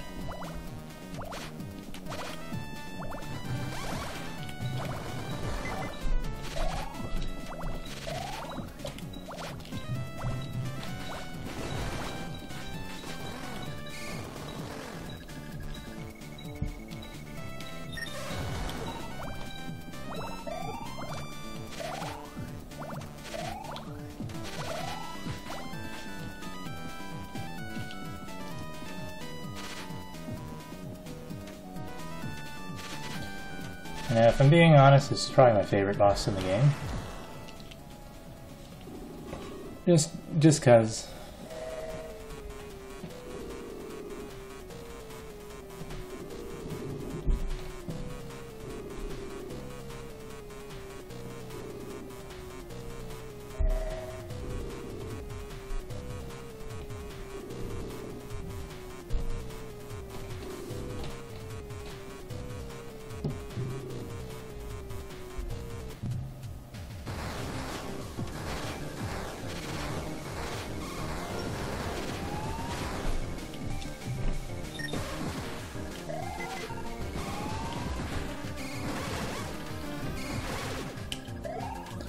I don't think Genesis is killable, actually, which helps a lot in making the fight more interesting.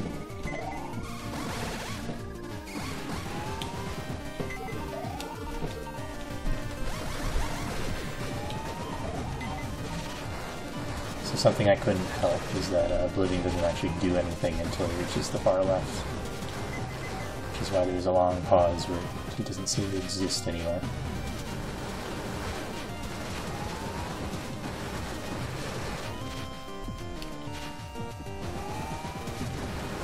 Also made him shoot those a lot faster because, you know, that attack kind of is dull in the original game.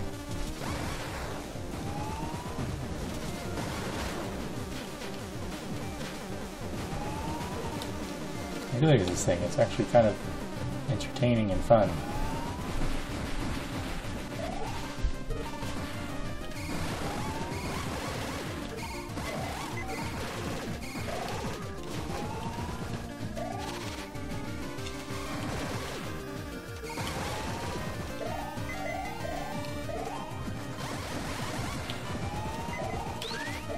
The super fun undead core, you mean?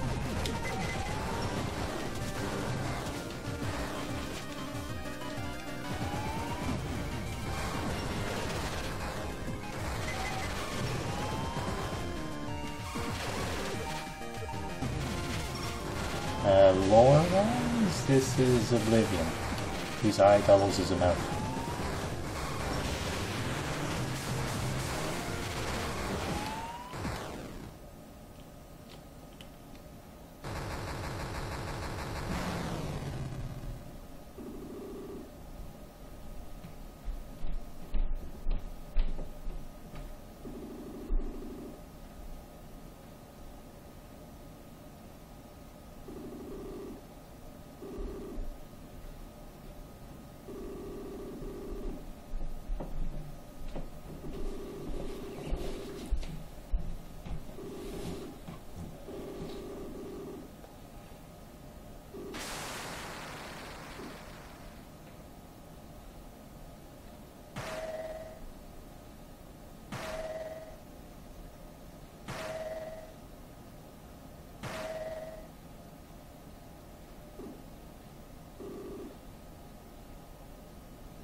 Yeah, we won. Jenka Sniper is dead, and the day is saved thanks to the Powerpuff Girls or whatever.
Ah, we were already in hell, Pure. You missed that part.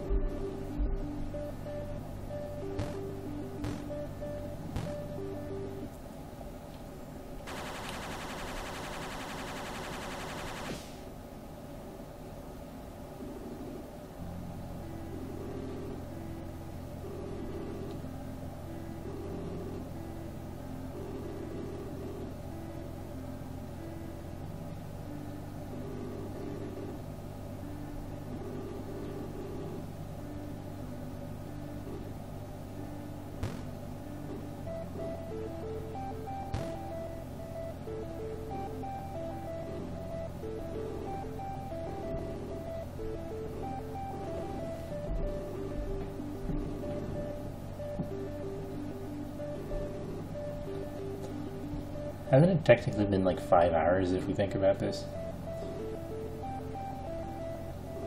Weird plot hole, I guess. Maybe not. Depending on how long the player takes to bumble through the game, I guess you could assume it takes a while, and I don't know. Either while kind of implies it has been at least 1 day, so, you know.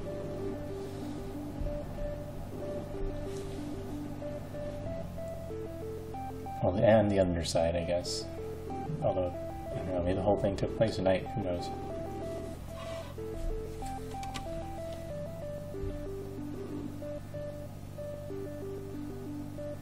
Yeah, there's that too. You get knocked out for who knows how long, at least like twice.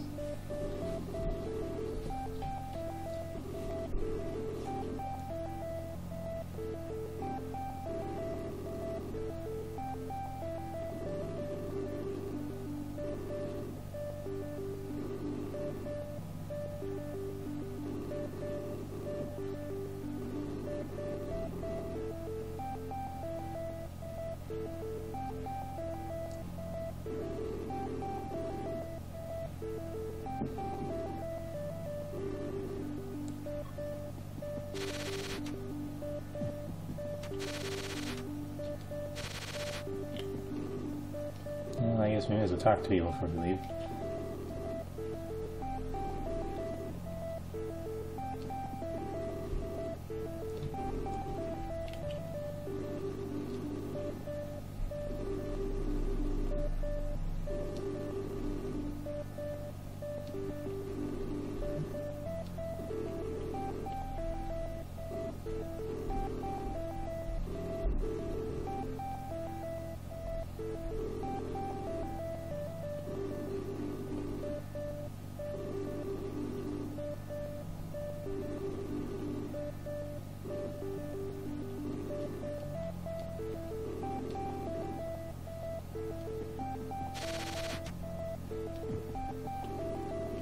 Well, you know, the soap monster just grows wings and we fly. That makes perfect sense.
So there's one bizarro, not really a flaw, that I feel still exists in this version.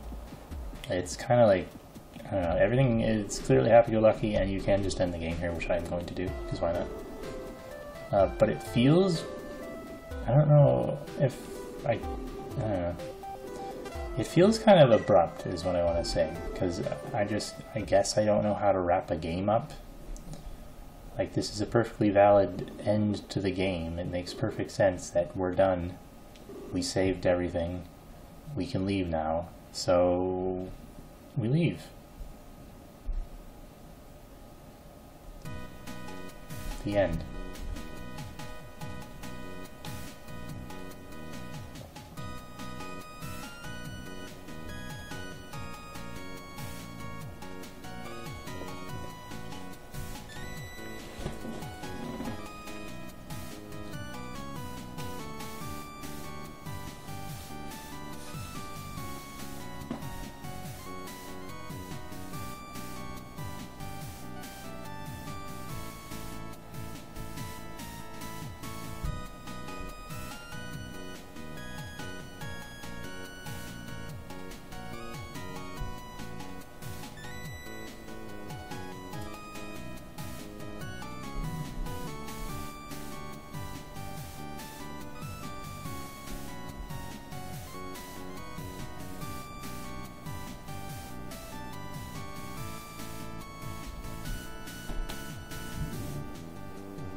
I do like this tidbit from this ending, is just Gunsmith just kind of goes to the big non-side out and blows them the fuck up.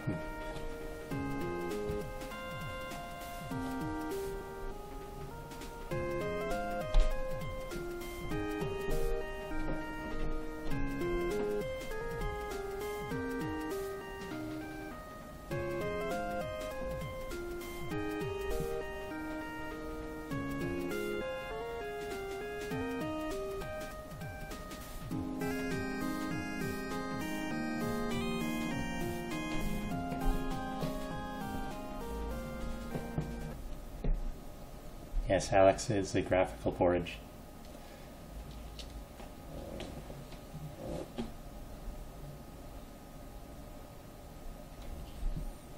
Sorry, Pierre, you didn't do anything, so, you know. And to be fair, I don't show up in the D13 or Monolith credits at all because I was a jerk and kind of ignored the whole thing, so yeah. So that's technically the end of Jenka's Nightmare. There's a couple hint drops that this isn't the real ending. So, we could talk to them and leave, but as Booster said, we might want to go check up on Jenka, and we can now because it's open. So, this is where plot deviates greatly from Schmitz's version, and I started writing my own crap. Which, it's not crap, it's logical explanations for everything, and they are to the best of my abilities when I wrote them. Whether they hold up or not, I don't know. I feel like they might. Yeah, we can finally go in here, we can finally go see Jenka. And this is grim. So you can talk about it in any order, but dot dot dot dot dot.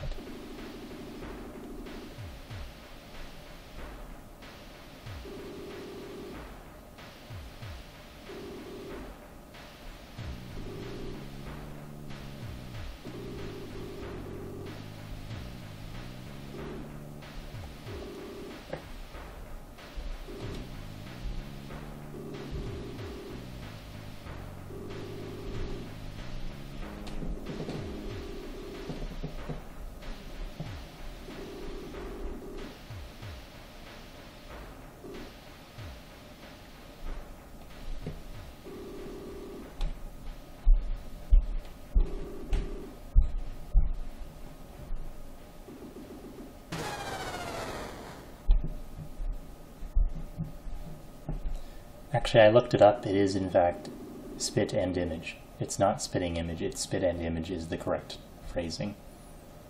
I know that sounds ridiculous, but it is in fact correct.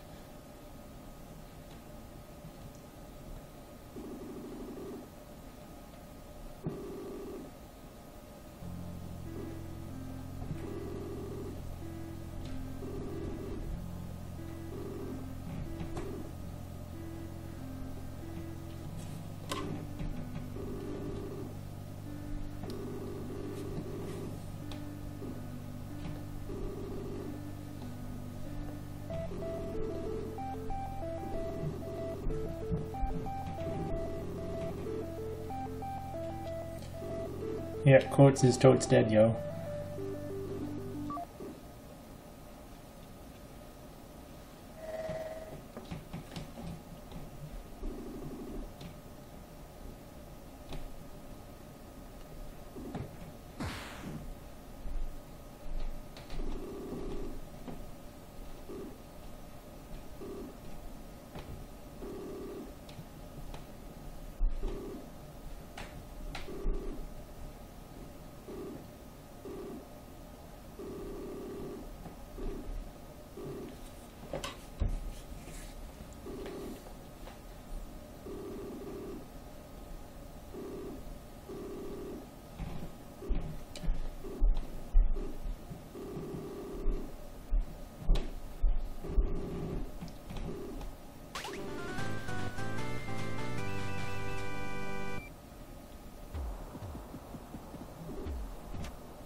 So, this plot twist.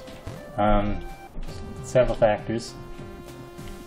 First, I really like the idea of playing as Curly at some point. And in general, it's very difficult to get the whole Curly following you around event thingy to work, because it's kind of hard-coded to only work with labyrinth enemies, so at no point in the game can you really have her follow you around. It just doesn't work correctly. And plus you have to go out of your way to design maps so that she won't get stuck on terrain or anything. So I can't go down here yet with a booster, so...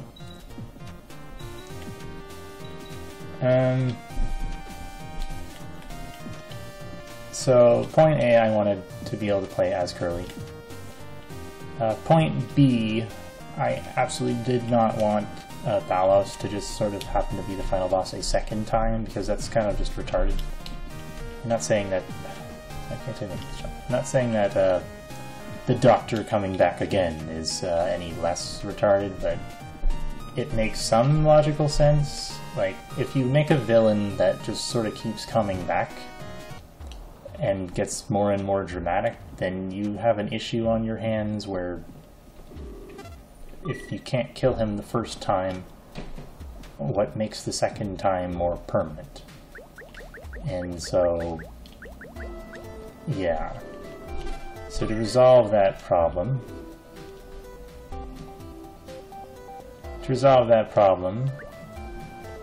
I decided to go with the Doctor, because at the end of Cave Story, that red crystal just kind of gets absorbed into Sue, or whatever the hell happens, and then you never see it again. You beat the undead core, the screen cuts to black, and then Sue's back to normal. There's a teensy tiny little plot hole of, okay, is that really it? And you can dismiss that because Cave Story is self-contained and you're just like, oh, I killed the Doctor because he possessed the core, so that makes sense. But I decided, did it though? What if the red crystal thing still existed, because it seemed to house the Doctor's consciousness now? What is it? It doesn't seem to be destructible. You can shoot it with a spur at full charge and it just pings at you. So, yeah. That about concludes why I made this thing. So anyway, we got to go to Sand Zone. And, sit back and have fun, because it's time for the post-game.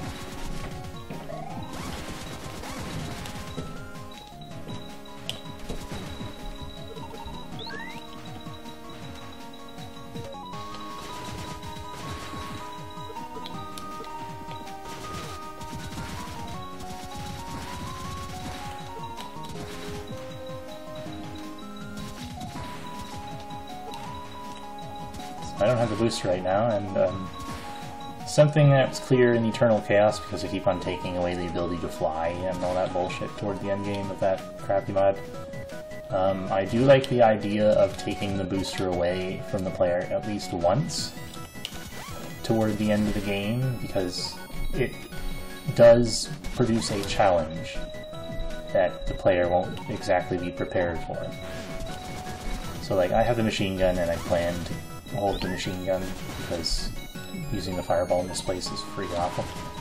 But no booster means you actually have to platform again.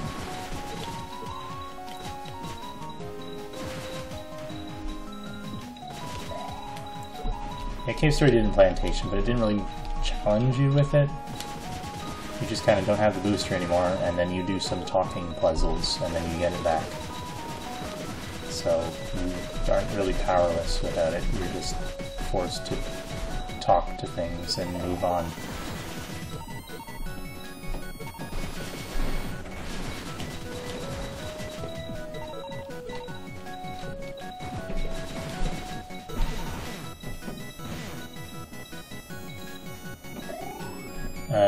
In any case, we're only without the booster for a little while, because we will get it back when we get back to Jenka's house. Spoiler, I guess.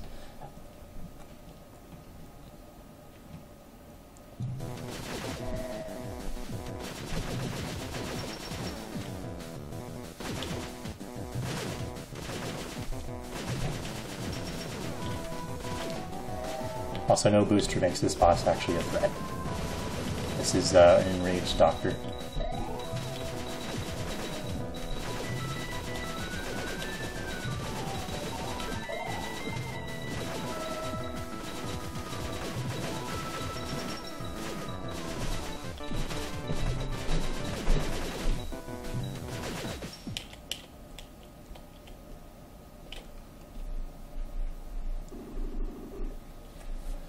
Yeah, I will say getting damaged too much by this thing and losing your machine gun level makes it a lot harder than it needs to be.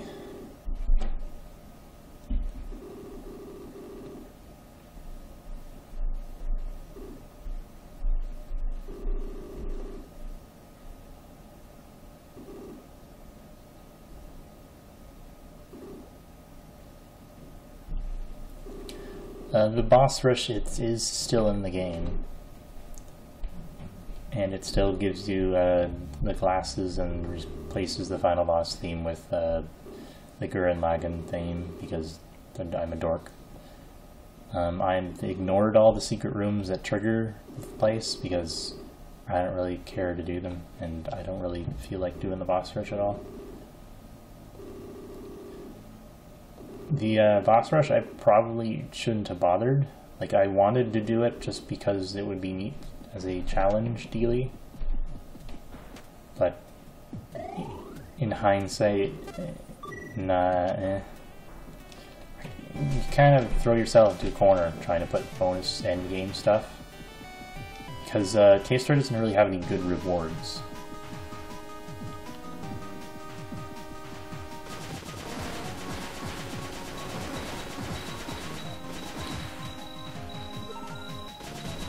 The crown, I believe, is tied to Ballas's existence or something, is what it's heavily implied. So the crown vanishes into the aether.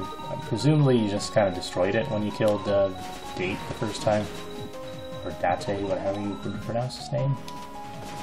And you just kind of assume you broke the crown, or it just got destroyed.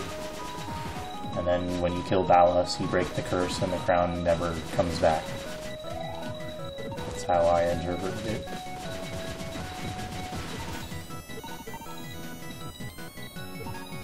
The ending where you don't kill Ballas,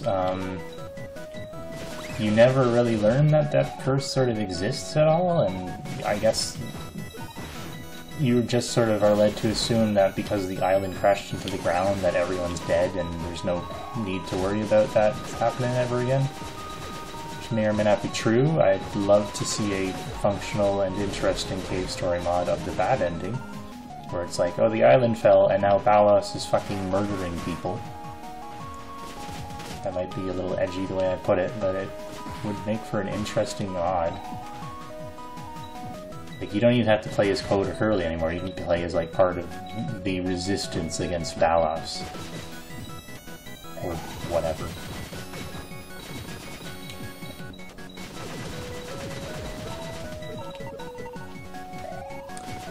Yeah, if the fall killed Ballas, then it's kind of an open and shut case where the only real reason you're saving the island from falling is to prevent everyone from freaking dying. Which is at least a decent way to stop it, I guess.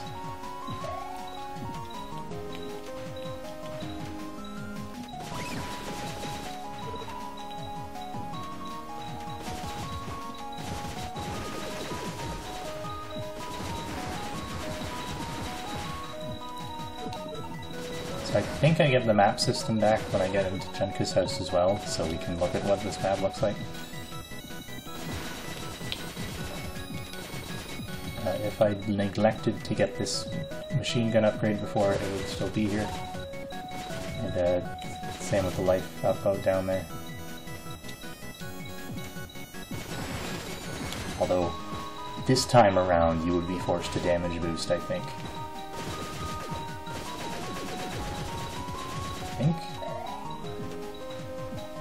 Maybe not? I don't know. Maybe if it existed this time around, you just wouldn't be able to get it, because trying to get it would get you killed or something. I don't know. Maybe it just doesn't exist the second time through.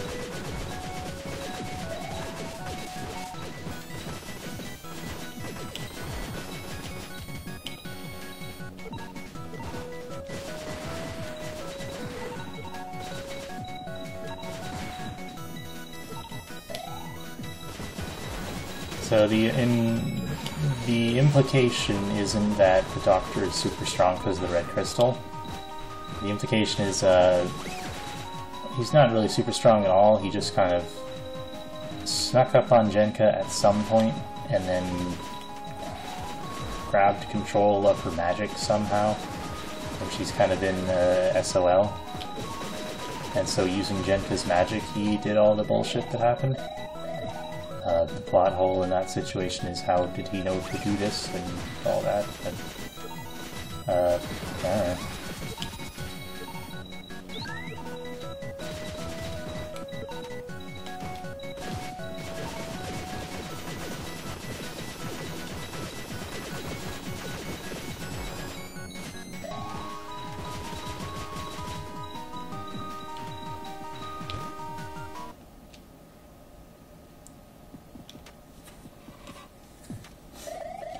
Yeah, so in the original cave story, Jenka is actively preventing the Doctor and Balrog and Misery from going into the red flower house dealy. Also, at this point, I throw the fireball in the garbage right here just because part 1, you've been using it like exhaustively if you've gotten no other weapon, and part 2, it's trash at this point in the game, and part 3, you can't have too many weapons in your inventory or the whole thing just breaks.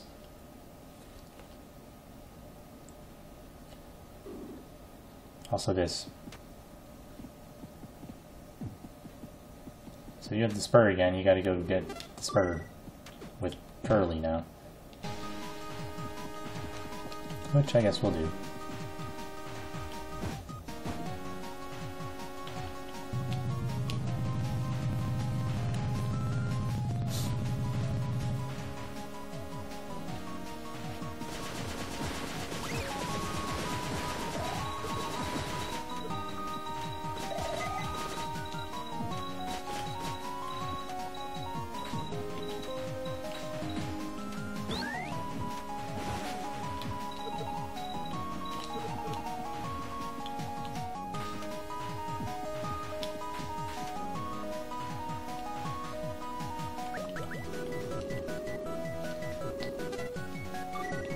I guess this is the only point in the game where you have to equip the booster manually.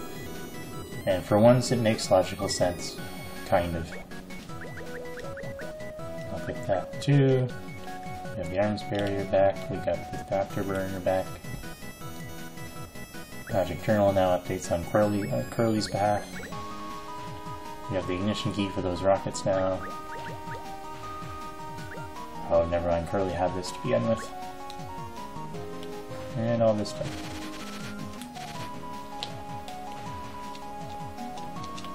Now we can fly around. So yeah, here's the Sand Zone Part 2. It's a bit more spiky looking, and it's a very long loop around.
So this was the map where I broke the rules on Crocs, because this is secretly a mixture of Sand Zone and Outer Wall Crocs, so the reason why there's like so many of them snapping up at me is because I mixed the two over.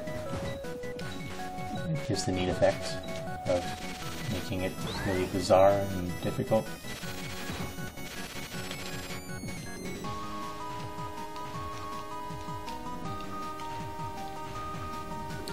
Okay, where do we need to go now? Yeah, we gotta go to the Pignon house and get the spur back. Oh, by the way, here's where everyone is.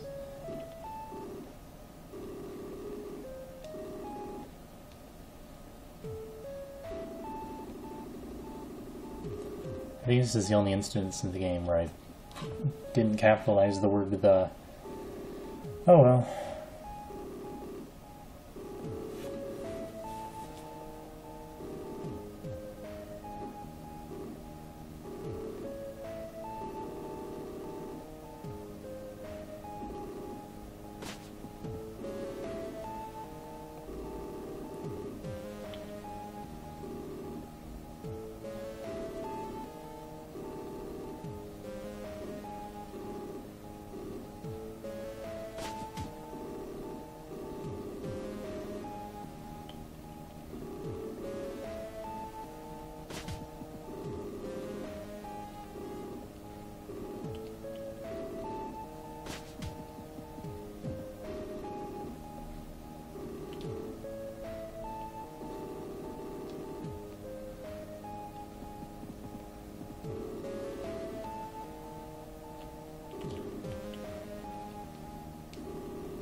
It's been like several days and this guy still hasn't stopped eating.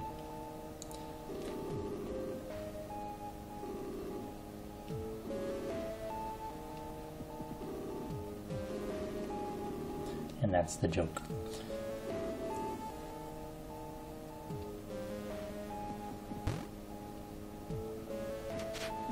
Ha ha ha. Ha.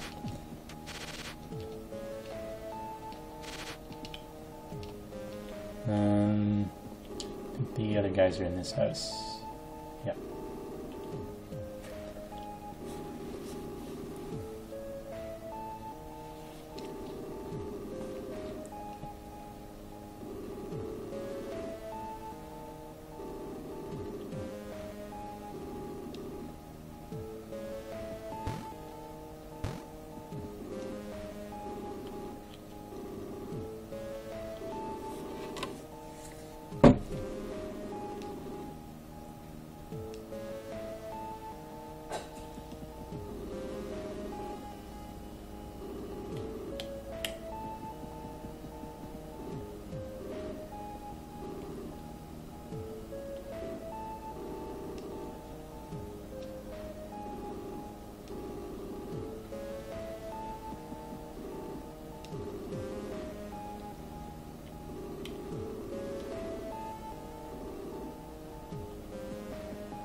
Okay, let's... This layout should probably be fine. I mean, I should level up a bit more, but I can't be bothered.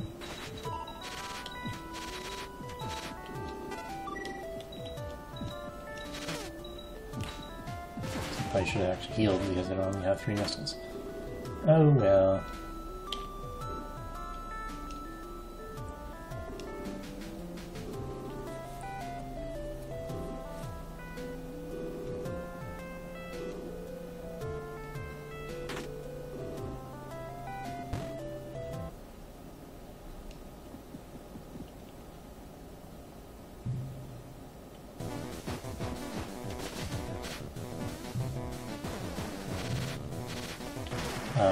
What? Okay, I think I goofed and there's an event that isn't running. Or closing the game, reopening it. I think I accidentally reused the skip flag and I never intended you to be playing the game for such a long period of time one sitting or something. There is supposed to be an event before that. Let's try it again.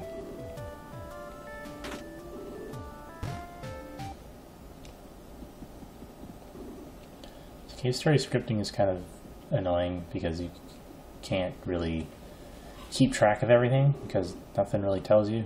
But, I don't know.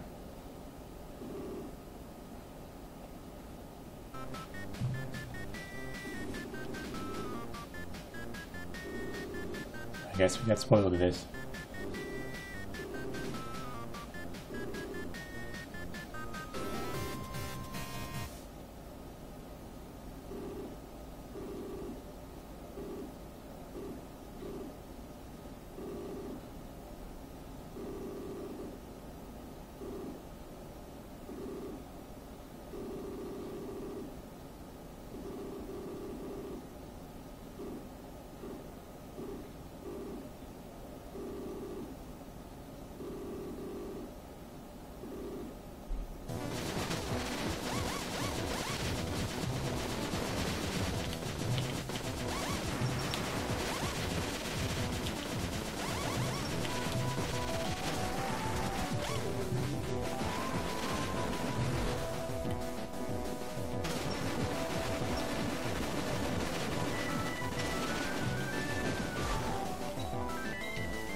I don't have a life on, dude.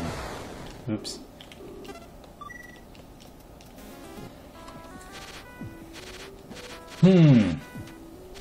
Yeah, Suit was great. He's a huge dick and I love him. I'm gonna go level my weapon teensy tiny bit, which I can cheese by just going to Sand Zone and coming back.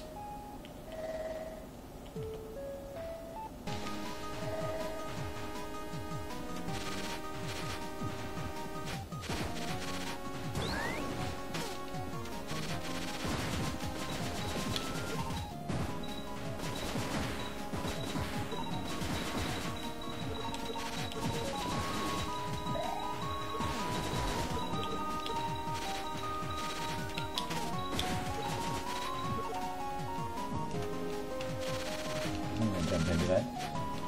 Yeah, that's maxed out. I got one to the start going now. I should be fine.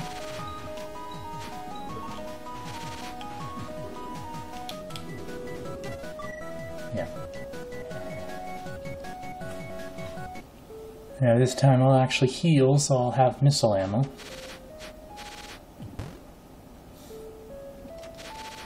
Because yeah, this is like the first Balrog fight in the game that's actually genuinely hard. It only took the entirety of the game into post-game.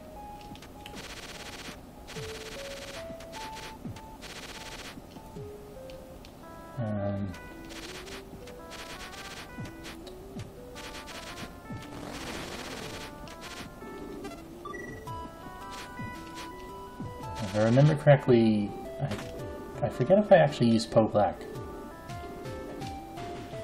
I think I do, but it might be New Game Plus exclusive. Or it might only happen if you don't get the spur until you have Curly. I forget.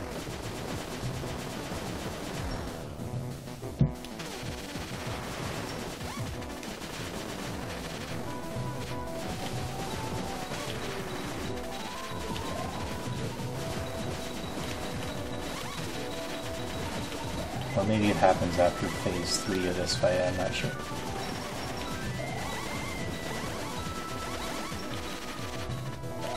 So I think it is possible to kill Bro Pignon or whatever the hell his name is. I'm just not really bothering with it. There he goes. Now he's out of the way, so now this fight's a bit easier.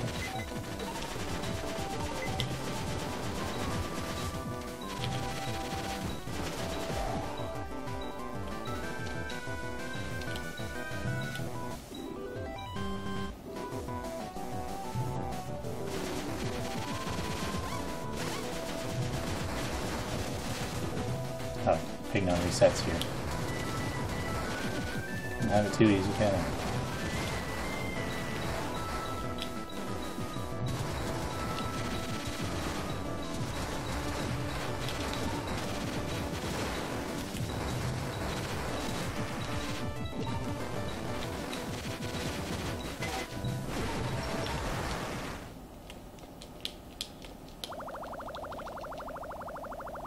There we go.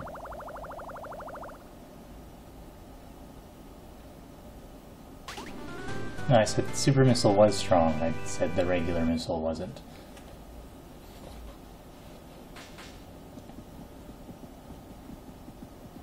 I'd like to think that Suto got so angry that his brain just exploded and he just evaporated into nothingness.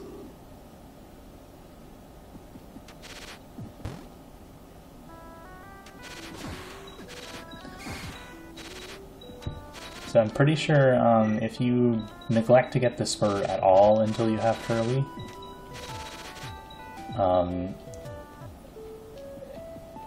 Pseudo in the gunsmith fight will have the Poe Black phase instead as the final one or something.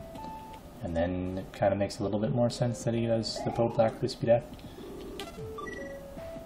Pseudo is whatever gender you want him to be.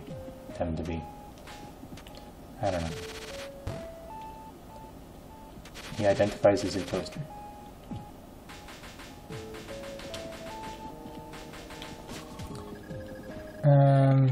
Yeah, so I think I'm good. I have Spur now, that's good. Spur still charges a tad slow compared to the original. It's fine. So, it's time for the end of the end game. The end game year. End a game of end. Yeah. So, the only kicker boring part is we gotta go through Plantation a second time. I guess there's machine gun ammo down here I can get. Since I couldn't get it last time I was here.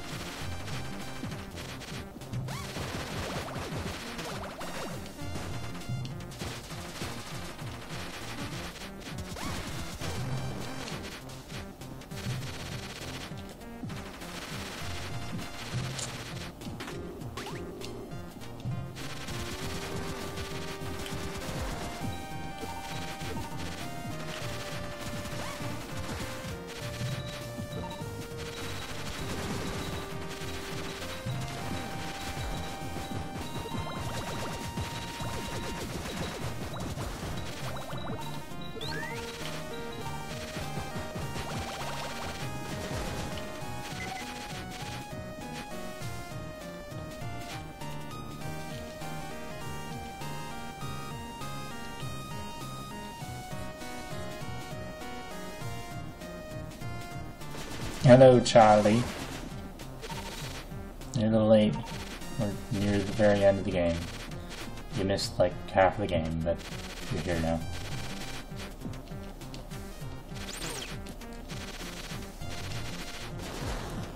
Not much more to talk about.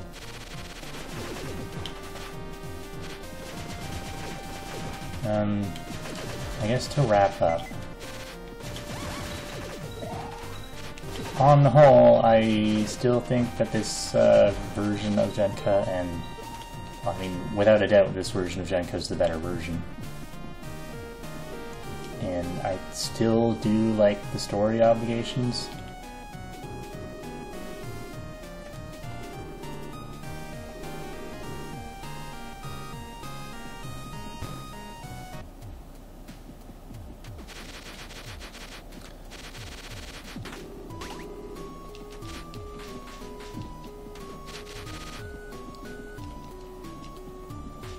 Oh, is there like another machine gun ammo I missed somewhere?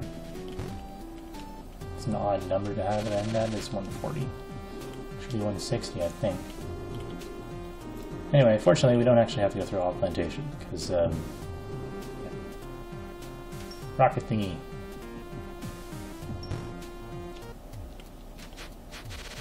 Before that, I'm going to see if I can sleep in the bed, because I want full health.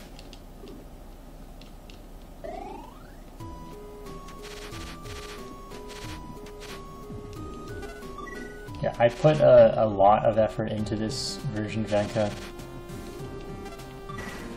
Like, I won't say I was the only one working on it, because Alex clearly helped the sprites, and generally other stuff, other people help test and all that.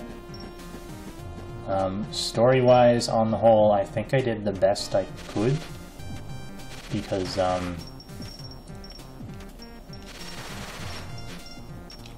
generally, I did the best I could, because Jenka's Nightmare, the base game, is honestly not great. It stands out because at the time it was like the best there was. Now it's like one of the worst there is. It just sort of became infamous in how neat it was. So yeah, this is generally just probably, I won't super toot my horn, I think, just because I don't have full experience of all the mods available. But I think this is probably the best cave story mod available. I could be wrong, there could be better. There are still some obvious bugs that never got resolved, unfortunately. I kind of gave up resolving them because not a lot of people gave much attention to the mod at all, and that sort of sucks.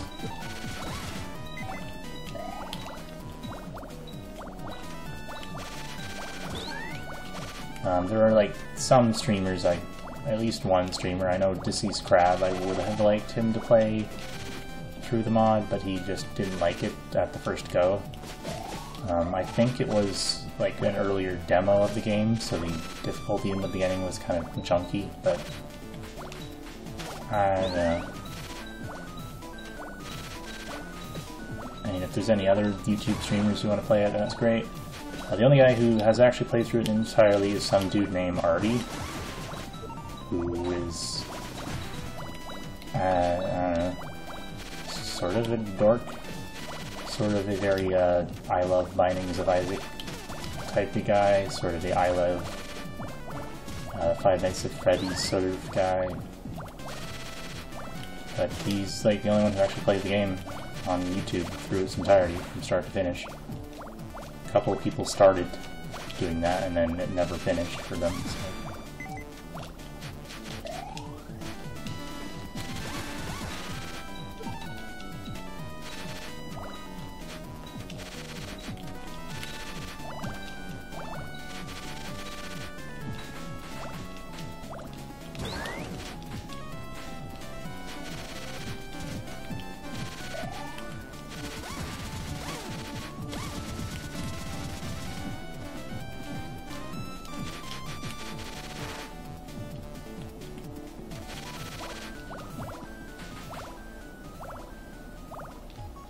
One more twist shocker, because I'm a jerk.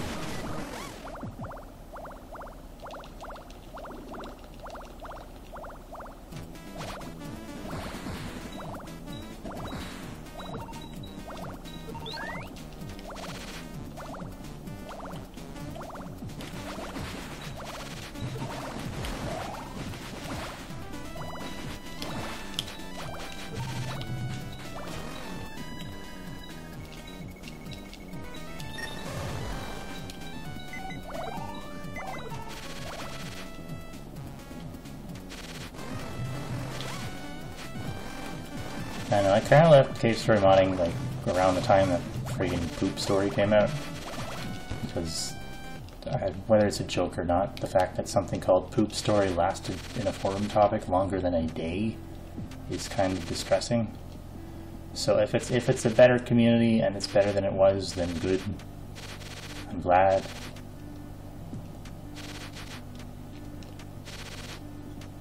Also, if you happen to go to Outer Wall for whatever reason, it would also have an orange sky and orange tiling, or an orange color scheme anyway, which is always kind of nice.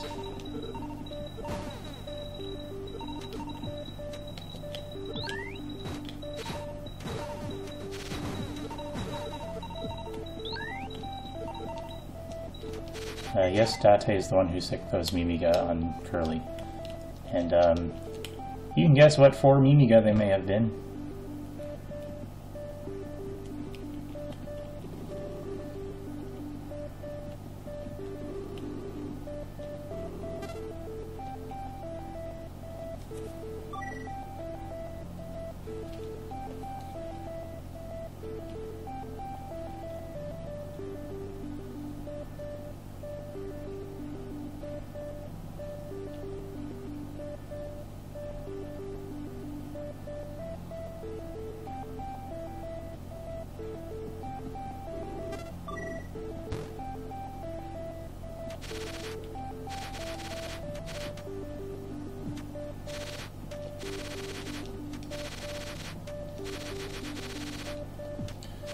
take a second power up. It's kind of pointless, but if I do at least want full health, I think, maybe? Feels good to be at full power.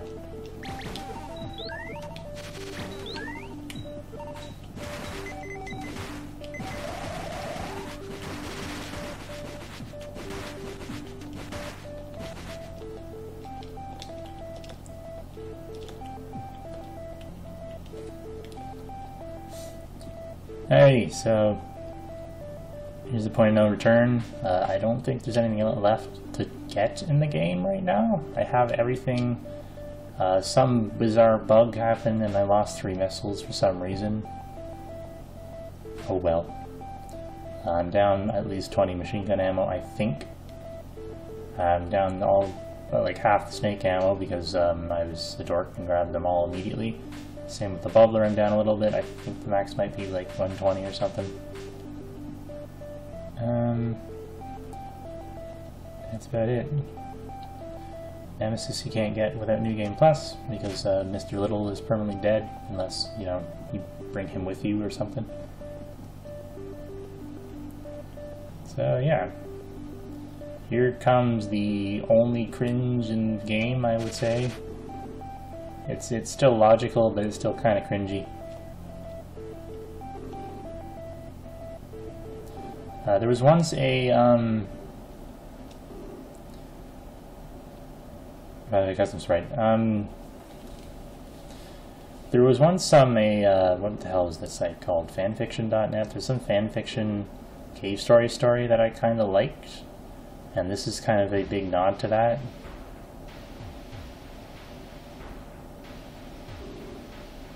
It's not a very good novel in hindsight, but you know.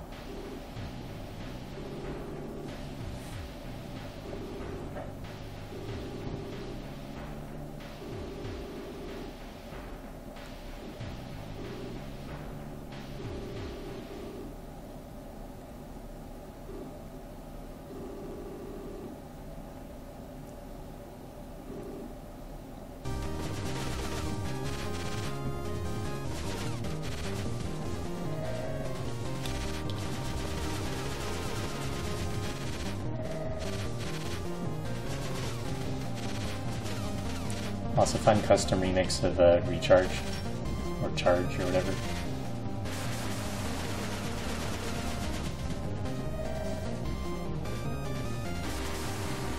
Specifically this part of the song.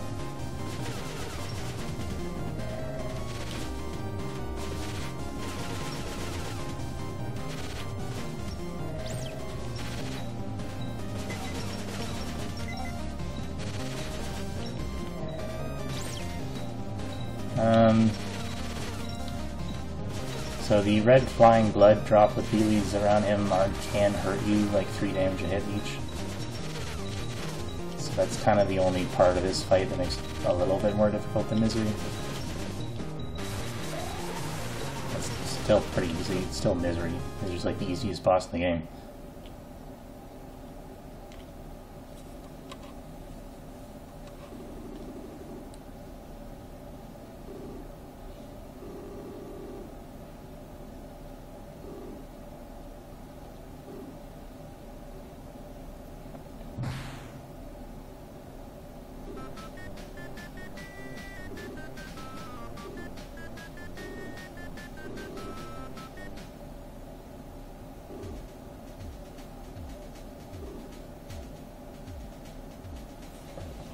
Misery's an easy boss. All you do is just walk to the left, and she can't hurt you.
Okay, so I don't have a life pot, so this will be interesting. Here we go.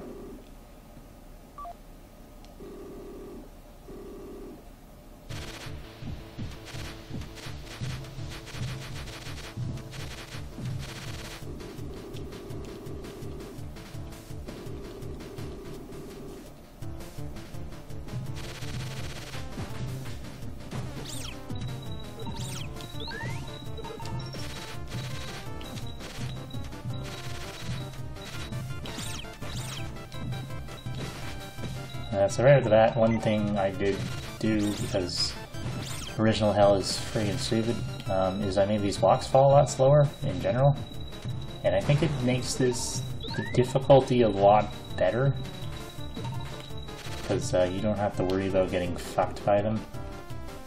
Because there's some patterns you'll get in the original where you just cannot dodge all the stones while moving at a good pace.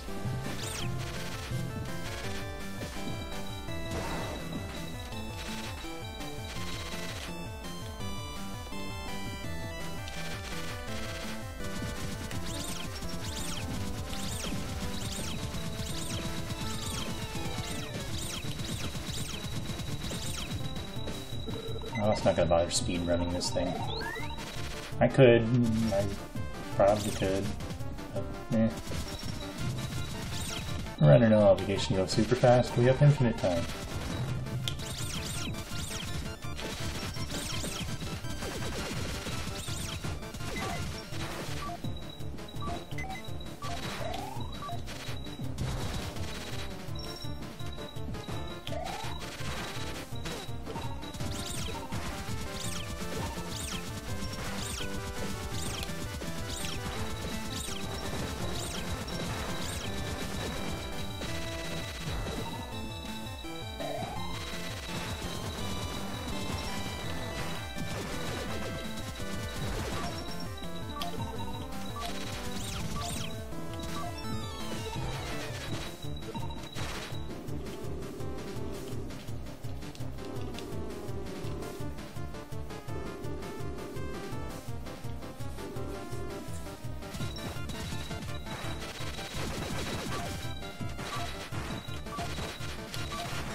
It's like hell, only you go up instead of down. And technically you're inside the same palace that you fight Undead Tor in. It's just like a different part of it, is what the idea was.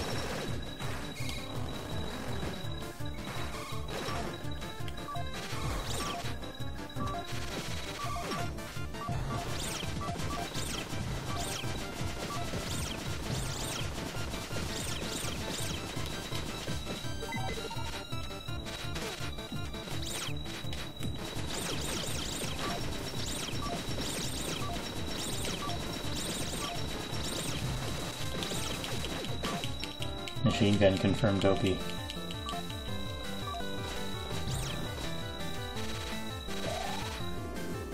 Alright, I guess I didn't notice until now that I just remembered, but I did in fact nerf the machine gun regen rate as well. Very, very slightly, I think. Maybe?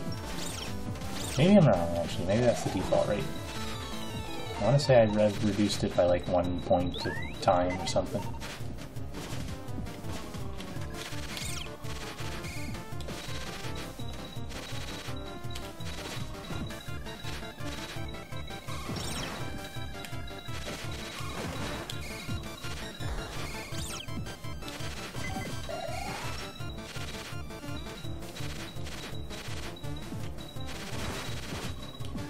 Damage-wise, I think the machine gun is identical to the original game, so it's not actually OP, it's just always been this strong. The game, the original cave story just obligates you to get the spur and all that stuff, but the machine gun is perfectly serviceable. The only issue with it is maybe EXP dropping when you take damage.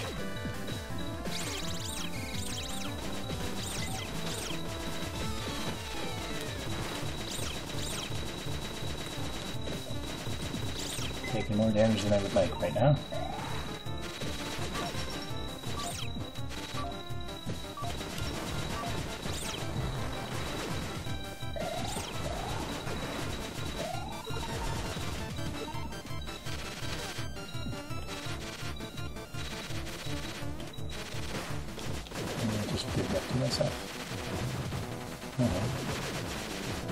And here's these dudes. These dudes exist because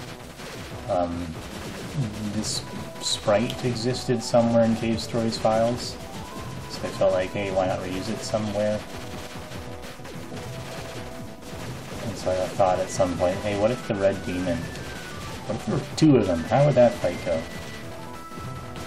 And I think it goes pretty well. It's pretty difficult. They're off sync with one another, so there's like the gaps between his throws are smaller if you think of it that way.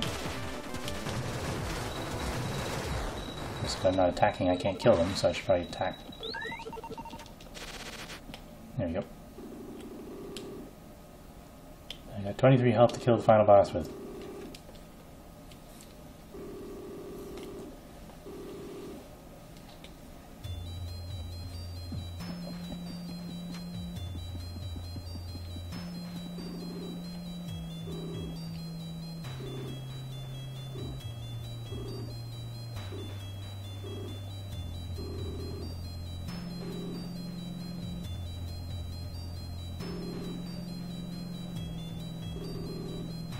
The stupidest question ever asked.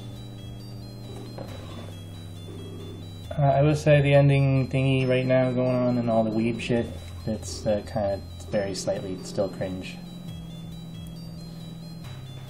There's something about making everything over the top edgy that there's no way to avoid it feeling really cringy and goofy.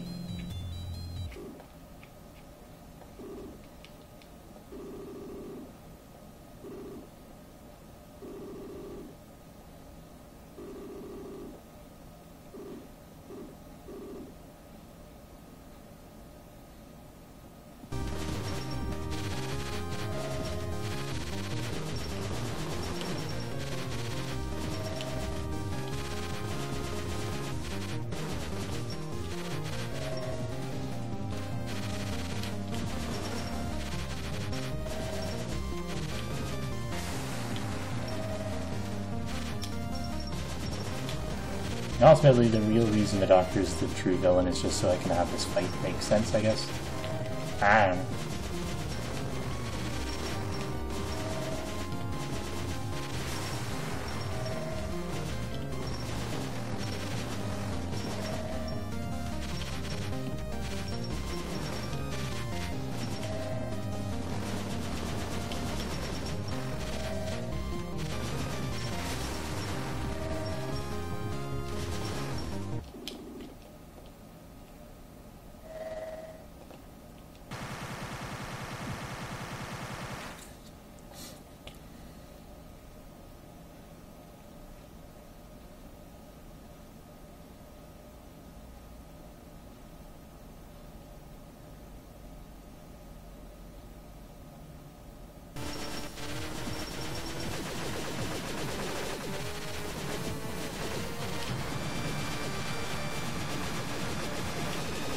Now it's balanced.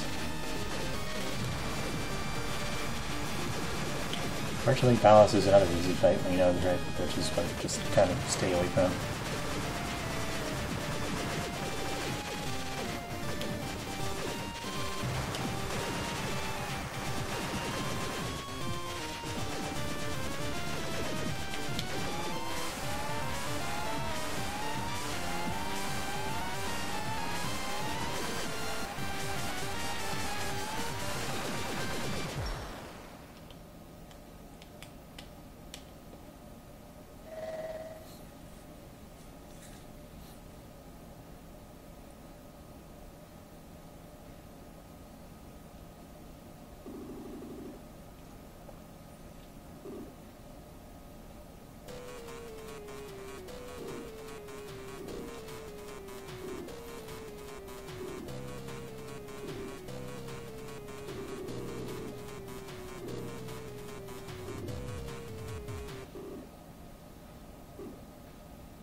Second layer of orbiters are his platforms, only I managed to shrink the hitbox on them and make them damage you.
So, at some point I had the idea of what if you had to fight lookalike Balos while falling.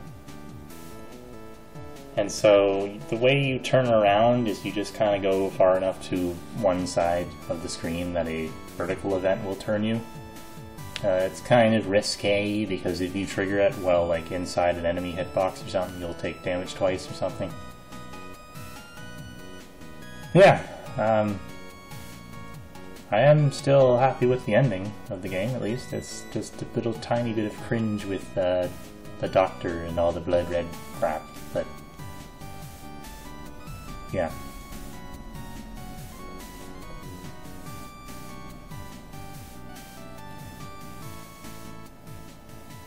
At least it's better than JNR.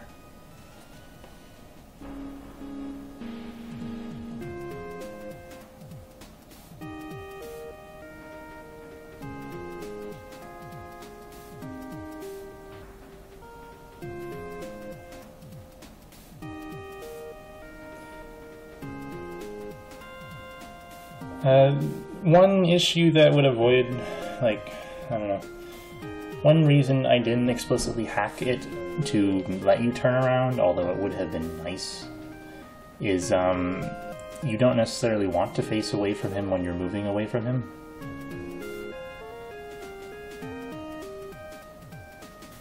So I did it the hacky way because it flows a little better.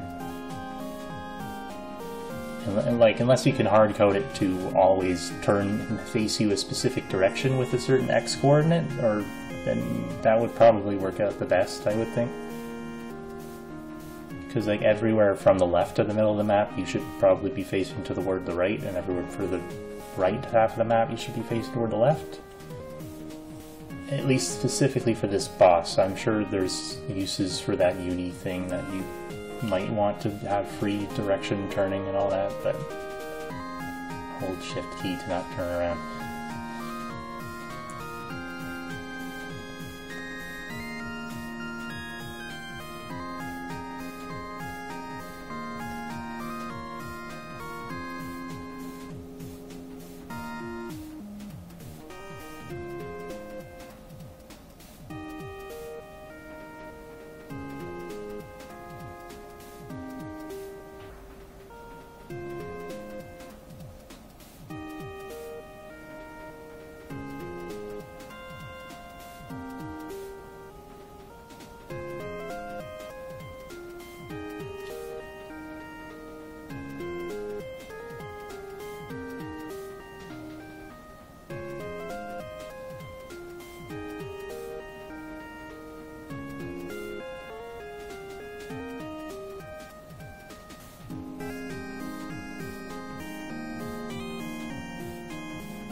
And that's Jenka's Nightmare.